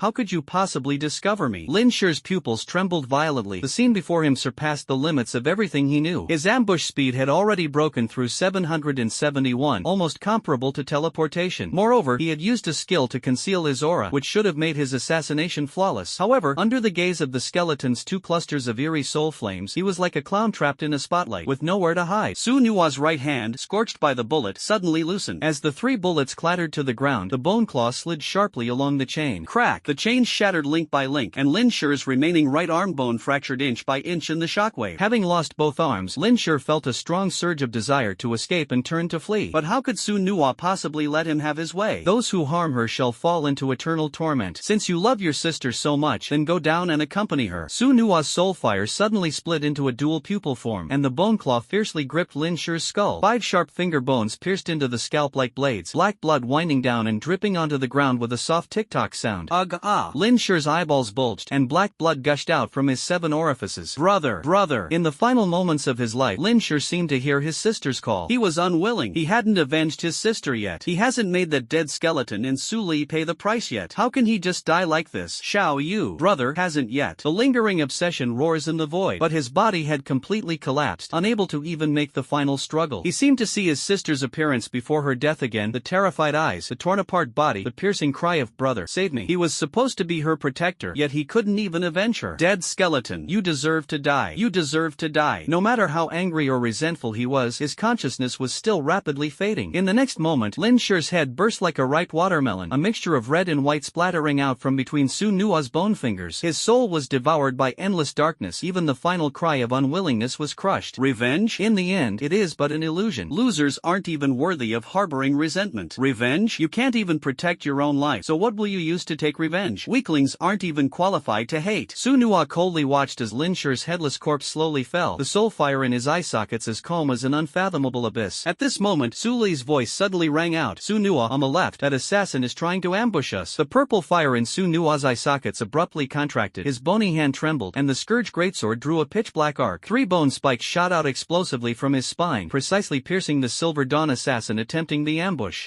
3 bloody holes burst open on the assassin's chest, the edges of the wounds quickly turning black. This was the effect of primary corpse poison infection. He staggered backward, drank an antidote potion, only to find it was of no use. He stared in horror at the black blood flowing from his wounds. The poison can't be cured? I've sealed them up. Su Li's voice was frighteningly calm, her slender fingers tracing a scarlet trajectory in the air. The psychic chains coiled around the gunslinger and priest of the Silver Dawn like venomous snakes. The gunslinger struggled frantically, but the chains tightened further, digging into flesh and bone, with the sound of creaking under unbearable pressure. You can go to hell now. Su Nuwa darted forward, the bone claw gripping the gunslinger's skull fiercely. Advanced combo was triggered, her fingers stabbing into the skull like blades, twisting at the knuckles. Crack! The gunman's head was like a bottle cap being unscrewed, with brain matter and blood splattering out. The priest raised the cross in terror, but before the holy light could gather, the scourge's greatsword had already struck down. Deep corrosion was triggered, and as the blade severed the cross, half of the priest's body instantly decayed, with flesh peeling off like rotten mud. You're the last one. Su Nuwa's soul fire locked onto Li Yaoyang. The guild leader of Silver Dawn turned pale, retreating while holding up a broken tower shield. His holy light chain had already expired, and the corpses of his teammates lay sprawled across the ground, their blood staining the entire cave red. Su Nuwa's bone spikes shot out like a torrential rain, with Bone Blade Storm cutting off all of Li Yaoyang's escape routes. Li Yaoyang roared as he raised his tower shield to block, but the impact of the bone spikes caused his palms to split, and spiderweb-like cracks appeared on the shield. Bang! The final bone spike pierced through the shield and stabbed into Li Yaoyang's shoulder. Primary corpse poison infection spread instantly, and his muscles began to decay at a speed visible to the naked eye.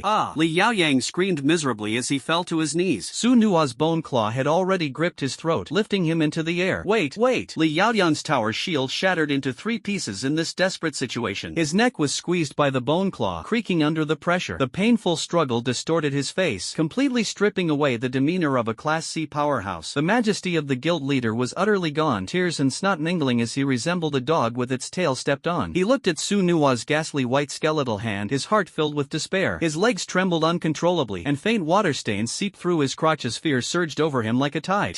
Let's end this here. I'm willing to pay 2 million as a settlement fee and leave right now. I promise I won't trouble you again. Li Yaoyang forced himself to suppress his fear, his voice trembling so much that he could barely speak. The purple flames in Su Nuo's eye sockets flickered slightly, as if mocking his ignorance. He wants me to let him go? Heh, how naive. Suno's soul fire burned coldly, unwavering. He had witnessed too many betrayals after reconciliation and heard too many acts of revenge following promises. Release the tiger back to the mountain? No, what is being released is a future catastrophe. Li Yaoyang is the kind of person who admits defeat verbally but harbors resentment in his heart. If he is allowed to leave alive, he will undoubtedly gather more manpower and use the forces of Silver Dawn to make a comeback. By then, Su Lei and her mother will become targets of his revenge. Such a thing must never happen. Mercy? That is a luxury reserved for the living, and the dead do not need mercy. Threats should be completely eradicated. Only then will there be no future troubles. A cold smile curled at the corner of Su Nuo's lips, determined to put an end to Li Yaoyang's arrogance and treachery at this moment. As his power surged, the surrounding air seemed to tremble. He wanted everyone to understand that anyone who dared to harm him or those he cherished would pay a devastating price. Li Yaoyang's throat was tightly gripped by Su Nuo's bony claws, making it increasingly difficult to breathe, and his vision was already starting to darken. He regretted it. Damn it, he regretted it so much it hurt. He shouldn't have been greedy for this hidden quest. At first, he thought that no matter how strange Su Nuo's skeleton was, it was just an undead-type monster, at most just a skeleton frame. So many people from the Silver Dawn, plus priests, and the suppression of the holy light, how could they fail to take down a single skeleton? He even mocked Ning Qiangwei's caution in his heart. This woman, clearly not lacking in strength, yet always so hesitant, missing opportunities for nothing. She doesn't even take advantage when it's handed to her. But now, all the brothers he brought are down. The priest was split in half with a single sword strike. The gunman's head was twisted off like a rotten watermelon. The assassin was pierced by bone spikes, and even antidote potions couldn't save him. And what about himself? The dignified leader of Silver Dawn, a sea-level strongman, now looks like a dead dog, being lifted by the neck in midair, without even the strength to kick his legs. Damn! That woman Ning Qiangwei saw through everything from the start. She knew all along that Su Nuo was someone they couldn't mess with. Li Yaoyang's heart surged with intense resentment and unwillingness, but even more so with fear of death. He doesn't want to die. He still has plenty of resources to enjoy, countless subordinates to command, and so many women waiting for him. How could he die in this godforsaken place? Ning, President Ning. He used up the last bit of his strength, his eyes bloodshot, staring fiercely at Ning Qiangwei, his gaze full of pleading. Give me a hand, brother, I'm begging you. As long as you save me, I'll give you anything. I'll agree to anything. Save me. After the Silver Dawn, I'll follow your orders. Now, he is willing to let the Silver Dawn become a vassal of the Crimson Rose, willing to hand over all resources. He is even willing to kneel down and lick Ning Rose's shoes, as long as he can survive. But Ning Rose simply leaned lazily against the rock wall, her red lips slightly curved, a hint of mocking laughter in her eyes. President Li, now you know to beg me? Too bad, it's too late. When you reach hell, you should properly thank me. At least your guild can still struggle to survive under my protection, instead of being completely wiped out. Li Yaoyang's pupils suddenly contracted, and despair engulfed him like a tide. No, I don't want to die. Damn it, I really don't want to die. The promised bone claw had already tightened mercilessly. Crack! The sound of the neck snapping was crisp and chilling. Li Yaoyang's head drooped lifelessly, the light in his eyes completely extinguished. In the end, he still paid the price for his greed. Ning Qiangwei's red lips curved into a mocking smile. Her slender fingers toyed with a blood-red rose, its petals tracing an eerie trajectory as they fell through the air. In the next moment, the blood-red rose seemed to be drained of life, wilting slowly, petal by petal, as if soaked in blood. They turned into scarlet ashes, drifting gently through the air. Elegant. This woman is so elegant, as graceful as a flower on a high peak. But within this elegance there is too much of something else mixed in his schemes, calculations, ambition, all tangled together. Greed can blind people, and blindness can lead to death. From the very beginning, Ning Qiangwei sensed the danger of Su Nuo. That ghastly white skeleton, that eerie sword, those eye sockets burning with purple flames, and that almost overwhelming combat style. This skeleton is by no means an ordinary undead. So, Ning Qiangwei never intended to get involved in this battle from the very beginning. She decisively ordered the members of Scarlet Rose to retreat and not participate in this meaningless struggle. Things indeed went as she expected. Her judgment was correct. Now, she has received her reward. Li Yaoyang's Silver Dawn is about to become hers. After all, Silver Dawn and Scarlet Rose are similar in power. Both are top-tier guilds in Luolong City, second only to the Dragon Fang Guild, each with 200 to 300 awakened members. Without this promised act, if she wanted to annex Silver Dawn, it would take quite some time, and she might even lose quite a few people in the process. But now, with Li Yaoyang dead, Silver Dawn is leaderless. Coupled with Su Nuo's terrifying deterrence, the remaining awakened ones are all afraid of retaliation and will surely seek protection. Her Scarlet Rose only needs to annex Silver Dawn to become the second largest guild in Luolong City, second only to Dragon Fang. The only gap with Longya is Wang Tianlong, this A-level powerhouse. Li Yao Yang never expected that the silver dawn he had painstakingly built was nothing more than a lamb waiting to be slaughtered in Ning Xiangwei's eyes. I have my eyes on the boss and you have your eyes on my guild? Guys, run quickly. This skeleton is like a demon crawling out of hell. It's so damn creepy. Both Dragonfang and Silver Dawn got wiped out. What the hell are we even fighting for? Going up there is just suicide. And you still have the nerve to shout here. If it weren't for your greed earlier trying to snatch that boss, would we have provoked this deadly fiend? Damn it. How was I supposed to know this skeleton was so terrifying? Besides, you're not greedy yourself? Blame everything on me, huh? Who could have imagined that a D-level skeleton could take down so many C-level powerhouses? This completely breaks the rules. It's practically a monster. Everyone shut the hell up. Scatter and run. Maybe we can still save our lives. If we all bunch up together, that's when we're really doomed. Yes, scatter and run. Everyone rely on your own skills. If one can escape, then so be it. The surviving rogue awakeners, pale-faced and trembling, fled toward the cave entrance like frightened rabbits, stumbling and crawling in their panic. Originally, the classic drama of he flees, he chases, he has no escape should have unfolded. However, Su Nuo did not pursue those solo players because there was still a woman present whom he couldn't see through, like a venomous snake ready to strike a fatal blow at any moment. If Su Nuo went after the solo players, the first kill of the boss would inevitably be handed over to someone else. In this life and death struggle, Su Nuo was well aware of the relative importance of sesame seeds and watermelons, and that the greater good must not be sacrificed for the lesser. In the blink of an eye, out of the original 20 or so Class C powerhouses, only the beautiful president of Blood Rose, Ning Xiangwei, remained standing firmly in place. Su Lui looked at Ning Xiangwei, her expression heavy, as if it could drip water. She slightly turned her body, leaning closer to Su Nuo, her voice tinged with a hint of tension. Su Nuo, be careful. Her name is Ning Xiangwei. The tense atmosphere instantly spread, and everyone's eyes were fixed on Ning Xiangwei. At this moment, she was like a ticking time bomb about to explode, making everyone tremble with fear. Before Su Lui could finish her sentence, the cursed bride suddenly let out a piercing shriek, and countless copper coins shot out from her wedding dress like a rainstorm. Copper coin rain. Attack range AoE. Additional effect. Corrosive damage. Su Nuo didn't look back. The Calamity Greatsword in his hand drew a pitch-black arc. Swish. Sword energy shot forth like a rainbow, instantly slicing all the copper coins in midair neatly in half. The two halves fell to the ground, and green venom splattered onto the rock wall, emitting a sizzling corrosive sound. Ning Xiangwei crossed her arms over her chest, the corners of her mouth slightly upturned, revealing a playful smile. She examined Su Nuo with great interest, her gaze like a probe, sweeping over the bones of his entire body. In her eyes, there was not a trace of fear, but rather admiration and intense curiosity. Well, little skeleton, you really do have some skills. You actually managed to deal with the people from Dragonfang and Silver Dawn. Truly eye-opening for me. This is the first time I've seen such a unique skeleton. She spoke softly, her voice clear and melodious, as if teasing, that thing is so big. What kind of skeleton are you? Before Su Lui could finish her sentence, the cursed bride suddenly let out a piercing shriek, and countless copper coins shot out from her wedding dress. Copper coin rain. Attack range AoE. Attached effect. Corrosive damage. Su Nuo didn't look back. The Calamity Greatsword drew a pitch-black arc, its sword energy like a rainbow. All the copper coins were neatly sliced in half mid-air, and green venom splattered onto the rock wall, emitting a sizzling corrosive sound. Ning Rose crossed her arms over her chest, the corners of her mouth slightly upturned, revealing a playful smile. She observed Su Nuo with great interest, her gaze like a probe scanning his entire skeletal frame. Her eyes held not a trace of fear but were filled with admiration and intense curiosity. Well, little skeleton, you really do have some skills, taking care of the people from Dragonfang and Silver Dawn. You've truly opened my eyes. This is the first time I've seen such a unique skeleton. Her voice was crisp and pleasant, tinged with a hint of teasing. You are worlds apart from those dull-witted skeletons. Not only do you look extraordinary, but your skills are also leagues ahead. It makes me curious. Just what are you? A hybrid between a skeleton and some kind of monster? Her gaze seemed almost tangible, lingering for a moment on the black cloth at Su Nuo's waist that served as a cover. Her smile deepened, carrying a hint of indescribable mischief. And you, a skeleton soldier, actually have that thing. Judging by the looks of it, it's quite big, isn't it? Su Nuo's soul fire flickered slightly, and his bony fingers unconsciously rubbed the hilt of the Scourge Greatsword. What nonsense was this woman spouting? A skeleton soldier, just a pile of bones. How could it possibly hybridize with some monster? He was clearly someone who had transmigrated, for crying out loud. That's right, he wouldn't pretend anymore. He was indeed quite large, even majestic, but that wasn't the point at all. Ning Xiangwei seemed amused by her own teasing, covering her red lips as she let out a bell-like laugh. She gracefully stepped forward, the snow-white skin at the slit of her cheongsam faintly visible, standing out strikingly in the dim cave. What's wrong? Did I hit the mark? She tilted her head, the blood-red rose spinning at her fingertips. Ordinary skeleton soldiers wouldn't scheme and weigh options like you do. That look in your eyes, it's more like a person wearing bones as a disguise. Su Nuo's bony claws suddenly clenched tightly, a strong sense of crisis surging in his heart. Danger. Extreme danger. This woman's insight was beyond imagination, and the power hidden beneath her posture was like a twisted vortex, eerily unfathomable. The identity of a transmigrator and the system's secret must never be exposed. Su Nuo. Su Lei nervously tugged at his arm bone, speaking in a low voice. She is Ning Xiangwei, the president of Blood Rose, one of the most dangerous awakeners in all of Luolong City, as recognized by everyone. It said her classes. Should Ning Xiangwei suddenly raised a finger to her lips, a trace of an eerie red light flashing in her eyes. Little sister, whispering in front of someone isn't very polite, you know. Su Lei's face instantly turned deathly pale, freezing in place like a rabbit caught in the gaze of a venomous snake. Su Nuo silently shifted half a step to the side, his massive frame completely shielding Su Lei behind him. The soul fire in his eye sockets flickered violently, locking onto every subtle movement of Ning Xiangwei. From the slight rise and fall of her chest to the blood-red rose slowly blooming at her fingertips. That flower. No, that flower was her weapon. Su Nuo's skeletal frame sank slightly, assuming a combat stance. Master, be careful. His voice carried an unprecedented gravity. Why hadn't Su Nuo made the first move? Because of an unprecedented sense of vigilance. The danger this woman exuded even surpassed that of all the awakened ones combined from earlier. Those guys just now, even if added together, probably wouldn't be enough to fill the gaps between her teeth. Although Su Nuo's current power level was incredibly strong, almost unmatched among Seer Anchors, he knew that the woman before him seemed capable of rendering his proud strength completely useless. She was undoubtedly an epic level or higher class, and a particularly eerie one at that. When the absolute attribute gap isn't enough to offset a countering relationship, underestimating the enemy and being careless will undoubtedly be the first hammer to strike one's death knell. Therefore, he chose the most cautious approach, standing ready, responding to all changes with constancy. Su Lei nodded almost imperceptibly, her fingers hidden behind her back quietly forming two scarlet psionic chains. Beads of sweat seeped from her forehead, but her gaze was exceptionally resolute. At this moment, she knew deeply that she could not afford to show any flaws. Ning Xiangwei was a renowned powerhouse throughout Luolong City, a legendary figure. Ning Xiangwei's gaze was sharp as a blade. She chuckled softly, elegantly brushing a strand of hair behind her ear, her eyes falling on Su Lei with a hint of complex emotion. Su Lei, I've heard about you. The first legendary awakener to appear in Luolong City in so many years, and a contract master at that. Truly rare. Even rarer is the fact that your contracted beast is actually a shy skeleton soldier.